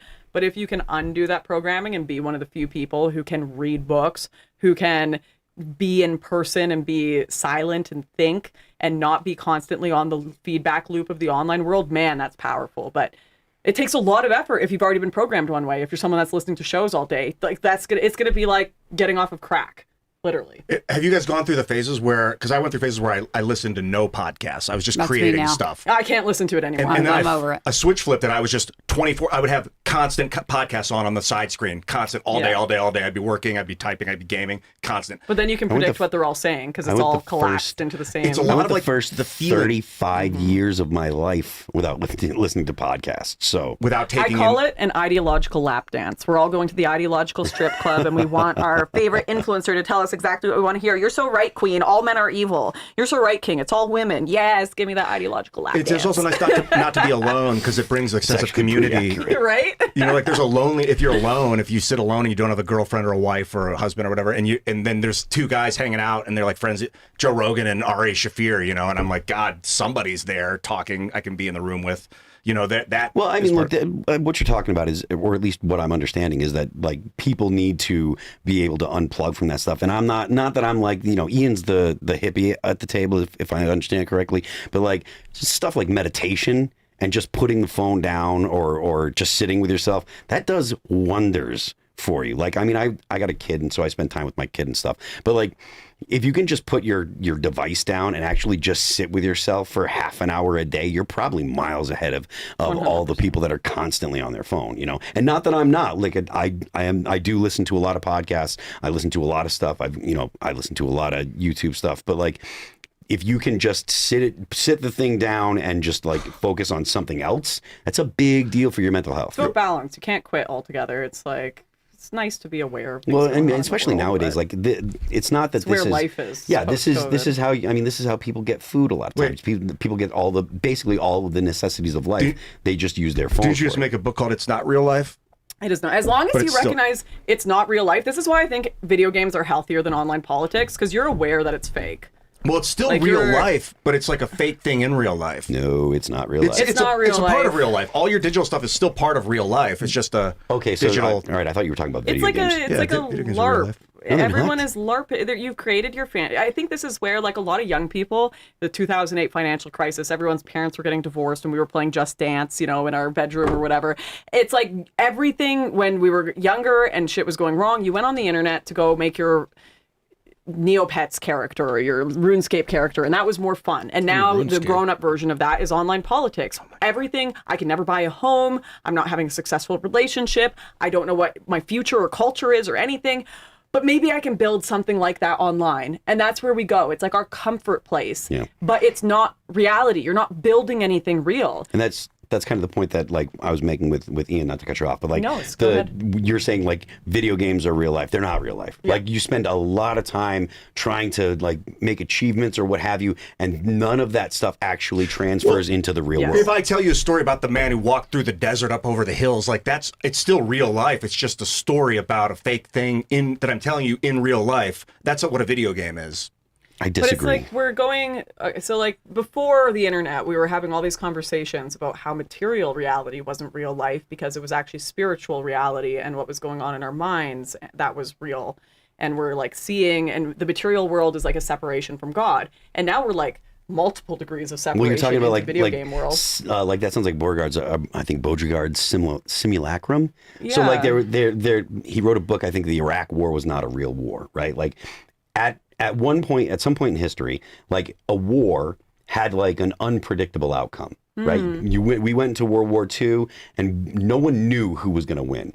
But then you look at the Iraq War, that wasn't a real war. That didn't happen, right? It actually happened. There were war-like things going on. People died. But in a war, there's a unpredictable outcome, right? But everyone knew what was going to happen with the Iraq War. And this philosopher is named Beauregard. In the 90s, he wrote the book. I think it was called The Iraq War Wasn't Real or something like that. But the point is, reality has consequences, right? And when you engage in things where you know the outcome, it's not real in the same way that other things in reality are. You know what I mean? Whether people like to admit it or not, you do know the outcome in political realm. You know the talking points you're going to say. You know the responses you're going to get. You know what every influencer is going to say, and that's why it's very comfortable. It's like people who keep rewatching TV shows. You want to rewatch reruns of The Office because you know what's going to happen, and it's very comfortable. And that's why when you keep going back to the same political influencers, you know what they're going to say. You know what they're going to do, and it's very comfortable. And it's in discomfort that we grow. Yeah. And no one wants to be uncomfortable. And as we talk about the safe spaces of the left, and true, big problem. The right have their own hug boxes now too. Everyone does. And the point about discomfort is a really big deal. Like the idea that you want, and we talk about like the fact that young people, you know, they kind of like they live like lives that have been made, you know, snowplow parents and stuff. They just kind of push all of the hardships away from their children, so that way they don't ever have to struggle. And you end up with a society of young people where things like opinions on the internet that they disagree with become quote unquote traumatic because they've never had to deal with discomfort and things like that. And look, I mean, not that I'm some kind of fucking big tough guy or whatever, but it's like I try to go to the gym and I exercise, and I understand that like you get progress at the gym when it sucks. You know, it's like if there's a lot of people that I'm friends with that, you know, that never go to the gym, or they have gone and they're like, oh, but it hurts so bad. And it's like, that's the point. You know, it's so funny. I had this like crazy interpretation. I think it came from 90s movies where it always convinced you like the hot Chad was a bad person. Yeah. You know, like Regina George or whatever, always the bad person. And so I always was like, oh, I have to support the underdog. I have to support the nerd. I have to do that. And then it's like, actually, sometimes your physical appearance does link up to your personal effort you're putting in. Absolutely. And that actually makes for a mind that is like, okay, you're locked in. You're trying to be a better person. You're doing. But Hollywood really flipped that narrative on its head in like the 90s and early 2000s. Yeah, Jason Biggs. Yeah, trying to be healthy is important. Yeah, and it is a signal of your mental state. It's not only that, but like the idea, like you look at I know that this is going to be a partisan statement, and I fully admit that I'm a partisan. I don't care what anyone says. I don't care if Lauren looks down at me for it. But like the fact of the matter is, you look at people on the left that like don't want to exercise. They're out of shape, or they don't try to make themselves look presentable. The people that want to look good, usually that is a reflection of trying to put your best foot forward. And it is a good thing to put your best foot forward. But there's a realm where that goes too far, which is where you see the looks maxing praise on the right, 100%, where it's pure 100%, materialism. 100%, Or wearing 100%. a suit. Absolutely. Like, what the fuck is that all about? Why do people Ian, wear ties? shut up. You should definitely I understand presentation. I know how to look good. I was an You actor have for to put 20 in years. effort to make life beautiful. No, let me just tell you something. Yes, you do. It's more But than it's that so too, easy though. to trick people with beauty. You trick yourself. So like they've done studies where people that work from home, if they work in their pajamas, they are less productive than if they get dressed like they're actually going out and go to work. I noticed that as an actor. When I would put on the costume, I became the character. But there is something. That's why people say like fake it till you make it. Like you wear the nice clothes and do the nice things, right? Because it does make a shift in your brain. There is something about truth, order, and goodness and beauty that is real, So that we are definitely far away from. And that's why you should wear the suit. There was a time in my life when when the band was touring and stuff, and I was like, oh, I don't have to worry about looking good. I don't have to. I can just wear, because Pantera was super cool, and they just look like they rolled out of bed and blah, blah, blah. And it affected not just the way that I felt, but it actually affected our performance. When I try to make sure that I'm clean shaven, or at least don't have like scraggly beard and stuff, and I go on stage, I feel better about myself. I go on stage and I don't want to wear like ratty looking stuff. There are times where I'll wear stuff that has strategic rips in it because it's a look I'm trying to get, but I don't go up there and look like I'm disheveled. I don't go up there with like looking like I haven't showered. I haven't done that in years and years, and it does make me feel better about being on stage, and it makes me feel better about performing. And that's the kind of thing that, like, if you get up out of bed, when they're saying, when people talk about people that have depression, one of the things that they say about people with depression is get up and get dressed. If you just sit around in your pajamas all day, plus all those, if you just sit around, microorganisms seeping into your skin through the that's cotton, that's a different topic. Because the point that I'm making is get up and get out of bed and brush your hair, brush your teeth, take a shower, and put on normal clothes as if you're going to go out and do something. So that way you're not laying around in pajamas. Okay. This is one of the reasons why I hate people that go to the airport dressed in pajamas. You look terrible. Stop it. But you're saying just even the putting basics, your shoes on in your house. Like if you put your shoes on in your house, like it will create you to feel like you're going somewhere, and then you'll start doing chores. Yeah. That's interesting. Except there's fecal matter on the bottom of those shoes, probably, if you were outside. You could have a pair of house shoes. So the balance, it's the balance. You want to obviously not be a scumbag that like lays around their own filth for 3 days, but you also don't want to like put on airs to like trick people into thinking you're the second coming when you're like a demon. I think it's the intention. It's like with the looks maxers, the problem is their intention is ego, sex, and status. And so when they get those things, it doesn't fulfill because they actually want someone to love them for who they are, and they're going about it the wrong way, right? Even Clavicular has come out and said, like, my life is a horror movie. I did this to try to be loved and have attention, but now all he has is attention for his outward image. I remember the first time I moved out of my house when I was like 19, 20 to Toronto, I had this feeling of something was wrong. Why is everything different? And I realized that life doesn't have a soundtrack. And I thought life had a soundtrack because every morning my parents would wake up early and they'd put on Supertramp, they'd put on the Beatles, they'd put on Frank Sinatra, whatever it was, and make pancakes. And I was like, oh my gosh, life doesn't just automatically have a soundtrack. They had to do things to create a beautiful childhood for me. They had to do things to create a beautiful environment for me. And that's putting in effort to make life beautiful for family, for love of others, and there's no cap on that. Love has infinite expansion. Right? Whereas ego-centric behavior becomes smaller and smaller. So you can infinitely create beauty, but if you're infinitely going into the ego, it's going to make things smaller. Well, you got to define beauty. I agree with what you're saying, but you don't want to overdo. But like, but the playing a song overdoing it is doing beautiful? It in the wrong way. Like, I wouldn't consider playing music for your kid or making them healthy food beauty necessarily. It's like making it I think look that's good. Love. Yeah, it's a form of love, like kindness and good kind deeds, but like making it look nice when in the background people are beating each other up is like. But that's you're adding new things to it. Yeah. That is like totally out of the whole Bro, like you've been to politics. therapy. Like What's going on over here? We're talking about politics and like facades. She was talking about how her home was, and her home had, when she was growing up, always had music because her parents put effort into making it beautiful. The definition and then of you're the just term like, yeah, but there's a guy. What if there's someone in the background beating the shit? What is that? What if there were worms crawling around in the dirt? Yeah, you're just like, oh, let me add this crazy thing. It's constant contradictions, bro. So like, I'm saying that if just define beauty, because yes, I had that too. I had warmth. Beating people and love. up is not beauty. That's not an expansion of beauty. What's that?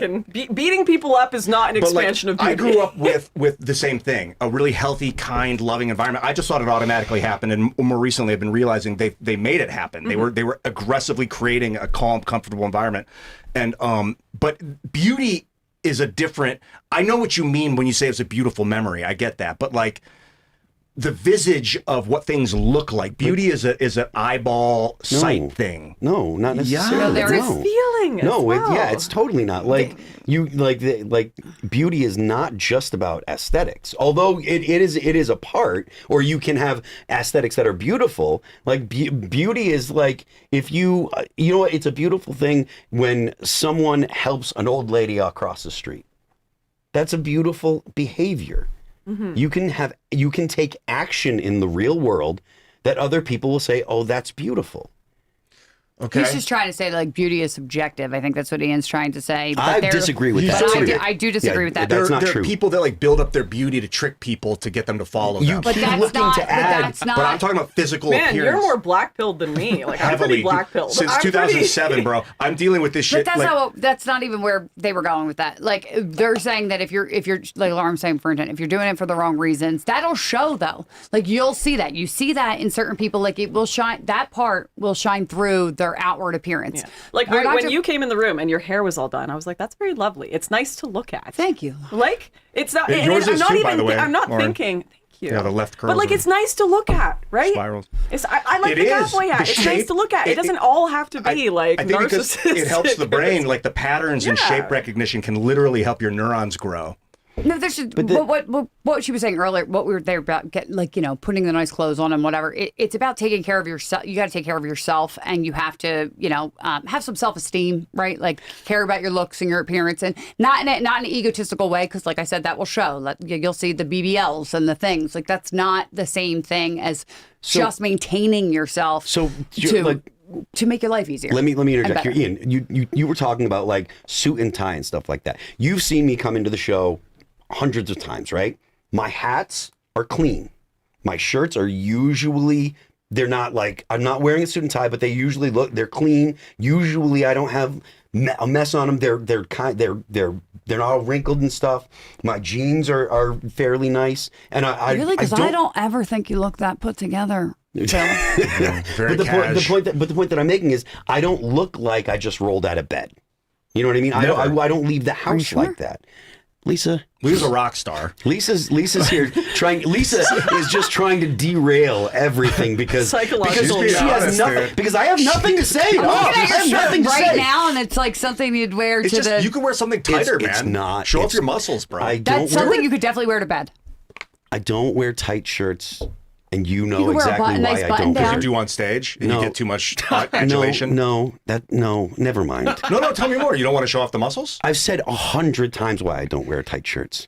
I'm not sure. I You don't man I remember. haven't boobs? been here. You got to tell Man people. boobs? Because I have a gun, and I don't want to. that's I fair. don't want. okay. I don't want to. I wear loose shirts so that way I don't print. God, You and you could know wear I carry loose a gun. button-down all- shirts. I wear holes in my No, jeans because when it's there's more windy. Because there's two tails and you can't clear. Anyways, I specifically Okay, pick my wardrobe for a reason. At least it's not stained and tattered. I'll No, give you it's that. not stained and I tattered wear at all. pajamas But that's- on set because it's cooler.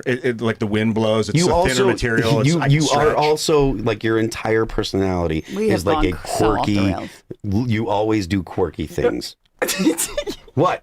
You were about to say something. That's a I'm what do they call that? That's a I'm very well. You know, you I will wear, say you wear, statement. you wear Mostly. a purple velvet jacket with like a Hawaiian T-shirt. To be fair to Ian, his clothing choice may be eccentric, but it never looks like pajamas. I used to wear pajamas. I mean, maybe that shirt For you're 4 wearing years. today does, but And then like Tim's normally, mom was like, There "Can was you a tell him time to where he stop would wearing pajama literally pants on roll the out show?" of bed I was and then "Yeah, I go guess to you're the right." show. You know what happened? I But used I've to come seen on the him show wear, with like- pajamas, and I'd be like, "Who cares what I wear? It doesn't matter to me what clothes I wear." So when they asked me to wear normal pants, I was like, "Oh, who cares what I wear? Of course, I'll just wear the normal pants." I like used my own argument against myself to change. okay. Like, if I really don't care what I'm wearing, then just wear what I they're don't know asking how me to we got wear. on this. I just don't want to wear a tie because they can choke you out We with were it. talking This is about a beauty, show- and now we've turned Yeah, it to beauty war. and politics. The- People manipulating people with their visage. You know, that's what it's all about. The point is, like, beauty is not just in aesthetics. You can behave in a beautiful manner. Like that's actually like something that's real, and it gives you a connection with the real world. Because you're not trying to put on airs or whatever. It's just when you dress nicely and try to look like you're put together, you will try to put your best foot forward. That doesn't mean you have to wear like a suit and tie, but you want to wear stuff that doesn't look like, you just rolled out of bed. To what end, I guess, is the Do question. we have another news story? I'm sure we We're do. kinda This is running like out an of time. ethical debate about how righteous Well, is we're using we beauty. can, all right, so we can talk about Jesus, Lisa. I've been saying how great it's going to be to have you on the I've just been a pain the in show, your ass. and I completely You know what it is? take it back. You're know what? just difficult. I'm not trying to be difficult. I'm just like, maybe I'm just a little moody this week. All right. I'm frustrated. From Fox News, Trump admin launches its first major H-1B visa fraud investigation. Love this. The Trump administration is escalating its crackdown on immigration-related fraud, launching its first major investigation into alleged H-1B and perm visa abuse, labor trafficking, and the displacement of American workers. Labor Department Inspector General Anthony D'Esposito told Fox Business on Wednesday. D'Esposito announced that the probe exclusively on Mornings with Maria, calling it the latest step in the administration's expanding anti-fraud campaign ahead of Vice President J.D. Vance's nationwide fraud initiative event in Milwaukee set for later in the day. This is another example where fraud is fueling violent crime, he said. Much of the visa and human trafficking that we see when it comes to this foreign labor is tied to cartels. It's tied to transnational gangs, and this is the work that we should be doing, not only to make America safe again, but to make America more affordable again. I think that's that's a step in the right direction, but I don't think that the people that are most critical of the H-1B visa program are connecting it to crime. I think they're connecting it to the fact that people can't find a job. They're connecting it to big companies that will fire American workers so that way they can bring foreign workers in cheaper on H-1B visas. And the part of the reason why they do that with H-1B visas is because the visa itself is tied to employment. So you get a person from another country into the U.S. that has an H-1B visa, and the company has leverage over them. They can say, look, if you don't want to work Saturday, maybe we'll fire you, and maybe you'll have to go back to your home country because your visa is tied to your employment. And so it makes people afraid to turn down demands by their employer. So, I mean, Lisa, do you think that we should look at H-1B visas in totality and just get rid of all of them like I do? Or do you think that I would get rid of them all. I mean, they also have these like big farm, H-1B visa farm things where somebody in, say, India will apply for a bunch of visas and then farm them out for contractor work here, and they will be beholden to them. And there's a lot of fraud and abuse in those too. Mm-hmm. And it doesn't help Americans. It doesn't help wages. It's just not good all around. What's your take on the H-1B visa situation? She's Canadian. She doesn't have to. I don't care. Really? She doesn't care. I don't care. See, I knew, just like she said, I knew what you were going to say. We knew what Lauren was going to say. You got it. Now I'm not even exciting anymore. I'm just, the conversation tree. You've updated the information. Dude, I love the meta conversation about the conversation, bro. I love it. I hope you guys are keeping up out there. Understand breaking the the wall here. Don't worry, they're not. Don't worry. Fair. But, I mean, look, such lack of faith in your audience. There's a few of them. There's a few of them that get it. I believe in you. You got this. She's lying. You don't even know what I really think about audiences in general. Of the sound. Well, I mean, look, it's not good for I'm the only one telling the truth to you. Lock in. Let's go. For people like the business, what I think about audiences, nobody should ever say all that. Well, individuals are awesome, but the masses of people can become. No, I think most individuals are retarded. I think that if you I just think that you're kind of pathetic if you're sitting there hating on people and what do you think? Writing things like, oh, these people care so much about me in a chat. Like to comment, sorry for all our super chatters and all that, but to comment on somebody's YouTube channel to me is wild. We forget that there are crackheads on the internet. Like, we forget that half the people yelling at us, like, we would cross the street and be like, "Whoa, that person's Think about when you get like a nasty That's what the block DM. button's for, Think man, about when or you the get mute like button. a nasty Yes. private DM from somebody you don't know, saying like some horrific thing, like, "What a loser you have to be to message somebody, care enough to take time out of your day to message somebody you don't know about." It is beyond loserville. My favorite I think thing- most people in the audiences of all audiences are losers. I'll respond sometimes. Like, I get these messages like, "You're a dumb whore," or whatever. And I'll be like, "Hey, why'd you say that?" And they'll be like, "I'm so sorry. I never thought you would respond to me. Like, I actually think you're great. I don't know why I said that. Like, I literally just wanted attention." what Like, are I've you- had people respond to me this What verbatim. are you doing though? That like that's even a thing. It's just the minority of people that will, like, most of the people that get really negative comments, it's less than 1% of the audience. Most of the audiences. I kind of find that funny. I get them all the time. People can't wait for me to shut up today, right? Like, I don't care. But my point is, to even like write that, like, there's something wrong with you. For There sure. is. I'm It's sorry. a projection of emotional distress. It's really weird. And we don't care that you say those things because we think you're you're their weird. ex-girlfriend, you're their mom, you're their It's dad so that left weird them. to It's me. like you're literally just a stand-in I for know someone it's they bad can't for this yell business, at. but like every I'm time. telling you, I think it's weird. I'm just curious as to why you were like, oh, we should start talking about Right. the next topic when you're We just pulled like, up an as soon article. as This we start topic talking about, changed. as soon as we start talking about the topic, didn't you're just change going the to topic. derail it. I You didn't derail absolutely it. derailed You know it. what? I'm a big fan of Lisa's derailing. I think all the derailing has been really important. I think we've gotten through a lot here together. I would Brown prefer nosing. You're just to brown nosing. You're just leave the rails. kissing ass. Look, Lauren doesn't care I about don't kiss H1Bs. ass. I fight. Me and Lisa have fought this whole time. I'm allowed to say We've her argued hair looks more than nice. once We fought with more than each you other, two. and we you like guys each have just other. been dick riding each other this whole show. Well, Phil's just a Shut up. magnificent Dick riding. specimen. I can't. I'm not.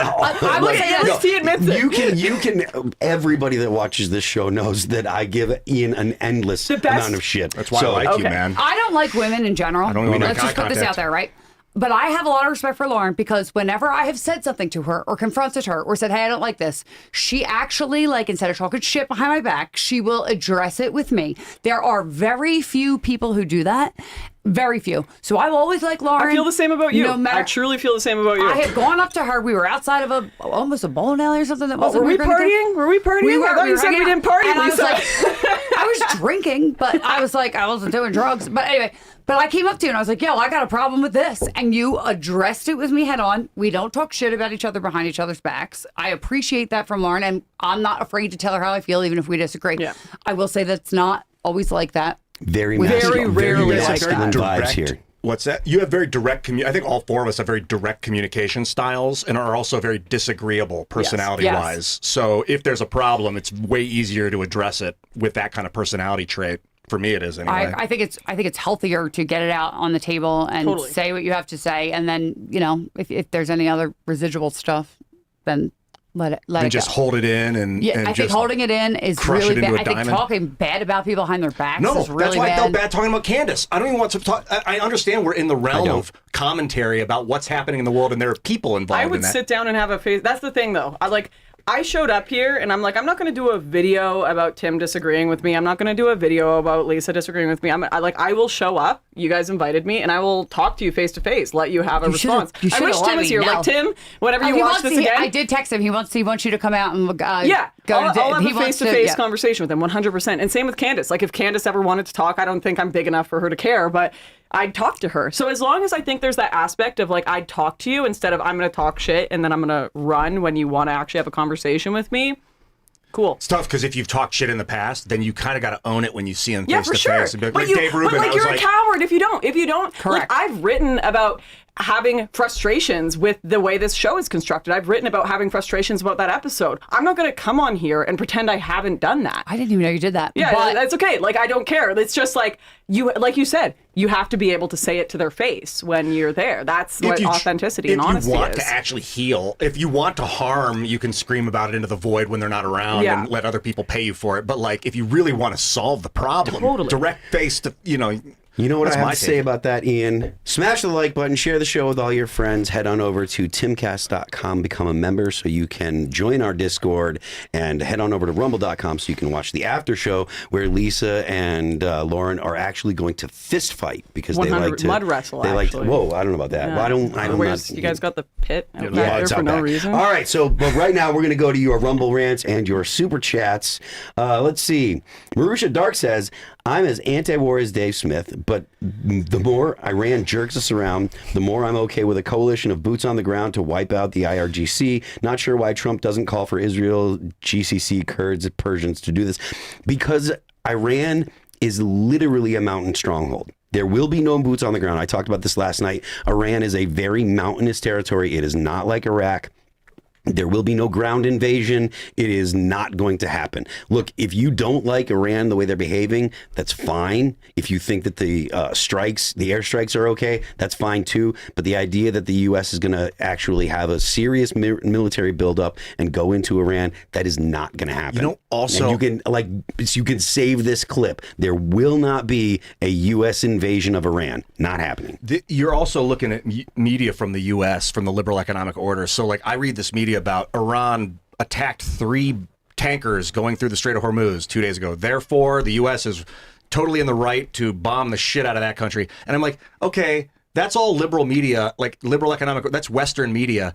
I'm Team America all the way. I don't want to question our government to the point that we lose a war, because I would rather have American hegemony than Israeli hegemony or Chinese hegemony. But also, you got to understand that this media is being manipulated and coming through funnels. So, like, just be careful about jumping on the blow up Iran bandwagon based on the media you read. Let's see. Quantum Strange says, keep the booze away from Lauren. And then he sends smiley faces. The booze makes me better, okay? I'm a better driver. They always say that I'm drunk. Every show, the chat says that I'm drunk, and I'm like, I get drunk at about I literally 5, don't drink okay? like that. Don't worry. I got a nice little buzz going. Kevin D says, God bless Phil for dealing with this in person. At least I can mute. Brutal. The chat was not happy with me and Lauren talking. There's a lot of criticism. We'll Feel just leave free. it at that. Listen, Go for the harshest one The against me. harshest one. Yeah. Give me a second here. I'm sure. The harshest. Too many. Is it about the tone that they were doing? Lauren, How annoying my here we tone was. go. they Here we hate go. us. Lauren, I'm changing my mind on Tate because of you, but I just want to know, did I hook up with Destiny and say he has a beautiful mind? I think that he meant, did you? Listen, okay? Somebody just said in there, they were like, "Oh, Lisa's so tough, but she won't ask Lauren about Destiny." I'm like, because I don't give a shit Everyone about knows Destiny. about my dating Like, destiny. What do you mean? want to There's a know? lot I've of- written about it in a book, okay? You know what? Everyone's just mad at me for being a woman in a male-dominated field. All these guys in the right-wing sphere will go after the BPD blue-haired, like, art hoe from college. And then I can do fix it, her. and I'm in trouble. But it's because you're. That's kind of funny. That's kind of funny. Hello? I'm literally acting like all the right-wing men I've watched around me. Yellow Flash Production says, Destiny's Angel isn't trustworthy. Anyone who would touch that thing is scum like him. Did enjoy the W on Jeremy, though. What's the W on Jeremy? Oh, I wrote a piece about the quartering in my Substack. Go check it out, Lauren Southern. You did? At Lauren_Southern on Twitter. I posted the video to Tommy as well. Are you you're in like a radical openness phase? I'm in a radical openness phase. I mean, it's probably not good for my reputation, but I think it's good for people in general and It's good for humanity your in health. general. It's good for my health. It's Yeah. really good for my health. K. Max McDonald said, who would you most want to debate on the right, Lauren, that you have not gotten to? Would it be Myron Gaines or the whatever podcast guy, Brian? The Whatever Podcast guy has invited me on, but I'm still a little skeptical of whether that's good or bad to do. I've asked to debate Myron Gaines. I've just set up finally a debate with Rachel Wilson, so that's happening. But yeah, I'll debate Myron if he's up for it. We'll put him on. We'll put you guys on we'll do a culture war with you and Myron. There we go. Whatever sounds like it would be fun. awesome for you. Would you be the one It's funny because I versus the agree group? with 90% of what Myron says Me? too. There we go.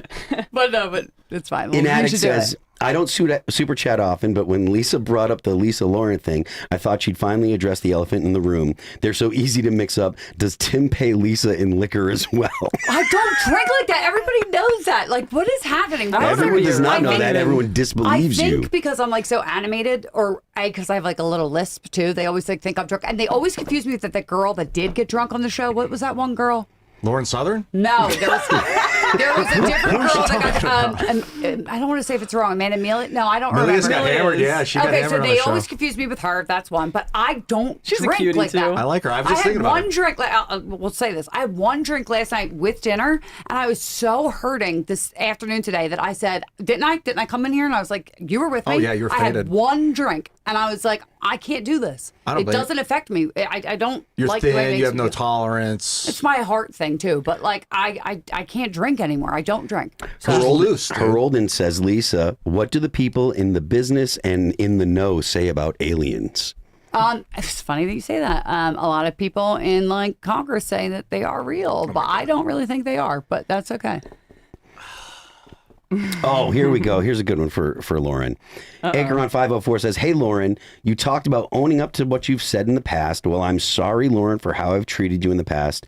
I only wish I could change the past. Hope you're doing well. Oh, I don't know who that that's person nice. is. buddy. I appreciate that. ARCon 504. It's a nice one. Yeah, you know.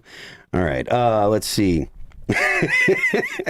I like that now you're into reading all the bad ones. Hans One Pack says, if only these influencers would stop having sex with each other, then complain later like anyone cares about their sex lives. Do you guys act like? I will say this though. Like people act like that doesn't happen in other fields. Like, look at nurses and cops. I mean, like, you know, it's human nature. People are around each other. I've had sex with 0 people in the I get that. political world. I'm not sleeping around. It's like but I'm just saying, you're just kind of ignoring like the human element of it. No, I don't think it's good to do any of all that, but like it happens. You know what I mean? Like, what are you gonna do?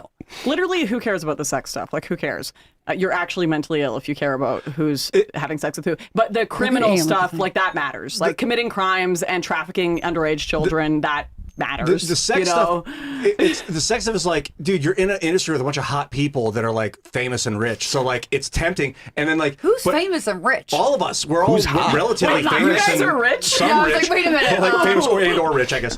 But it's about like a testament of like, do you have self-control? Like, can you control yourself in this industry? I tell anybody that like joins the industry, I'm like, bro, you're gonna get all the drugs, all the sex, and all the money you need. So you got to control your body. That animal is wild, in a bro. different industry, like, honestly.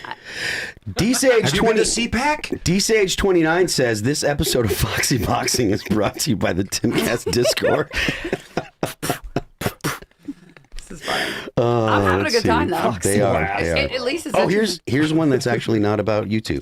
Plattner Thalling says Plattner shouldn't be able to choose his replacement. The Democrat voters chose him. So if he drops out, Collins should win by default. The general is for the people that were elected in the primaries.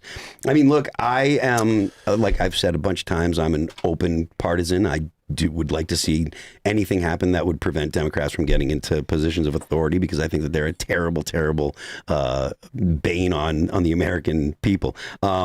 But I don't think that that's actually going to happen. And the way first of all, the Democratic Party is a private company, and so is the Republican Party. They're private companies. They have their own rules about how to elect their candidate, which is very strange. You think for a national election that you have a private company deciding who your candidate is going to be. But they have these super delegates, the Democrats. There's 700 of them. I don't know if this works at the state level. This is the federal system. And those so basically you vote as a Democrat, and then you get these electors, these 4,000 electors go, and they're supposed to vote for who you voted for. But then there's 700 of these electors that are just like Joe Biden, Hillary Clinton. They're pre-appointed. They get a say before the other 4,000 people.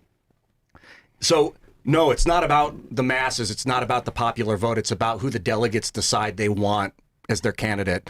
And it's the same in the Republican Party, except instead of 4,000 people, there's 170 of them that get to decide. If someone drops out mid-campaign, they just get to install somebody. That's the rules on the books right now, as far as I know nationally. And again, I don't know about the state, but if you don't like it, change it. Let's see. Hanson Pack said Candace figured she would speed run being Alex Jones. She is winning. I mean, I guess. So hey, look, smash the like button, share the show with all your friends. Like I said, head on over to timcast.com and join the Discord. Head on over to rumble.com so you can join us in the after show, which is starting in just a moment. Lauren, where can people find you? Yeah, you can find me on X at _Lauren. Wait, what is my username? At Lauren _ Southern. That's it. And then on Instagram at Lauren Cherie with 2 I's, and Substack Lauren Southern. And check out my book, This Is Not Real Life, on Amazon. Thanks for watching. Lisa, do you want to talk it out or should I? You can do it. It's going to be Carter. It's probably Carter Banks will talk last. I'll talk it. Yeah, Lisa, Lisa was already. Lisa. Yeah. Let me Where I direct don't here. tweet at Lisa Elizabeth, and I'm here, and that's it. But right, have Ian, a good night, Just everybody. keeping it casual. We're in a high stress, high paced environment. Business, It's also politics, 111 money. degrees, so What's you that? know. We It's do also like business. 111 degrees outside. It's so 111, everyone's bro. riled up. But like, I'm all about honesty, radical transparency, and openness. I want to bring it to the political Hell yeah, brother. kindness all the way. Appreciate the people around you and the things around you, and you will inherently treat them well as a result. I love you. Thank you for coming. I'm Ian Crossland. Follow me at Ian Crossland all across the internet, and go to graphene.movie to check out this new documentary that we're building. It's going to be cool. Lisa Reynolds. She already did I it. already Carter did my- I Banks. did my Oh, Carter that's Hurd. right. I want to hear from you. Carter Banks here. Wow, that was a wild conversation. I can't wait to get into the rest of it in the after show. You can follow me at Carter Banks everywhere. X mainly at Carter Banks Official on Instagram. Follow the record label at Trash House Records on YouTube. And yeah, let's get into it. I am Phil That Remains on Twix. The band is All That Remains. You can check us out on Apple Music, Amazon Music, Pandora, YouTube, Spotify, and Deezer. Don't forget the left lane is for crime, and we will see you all in the after show starting right now.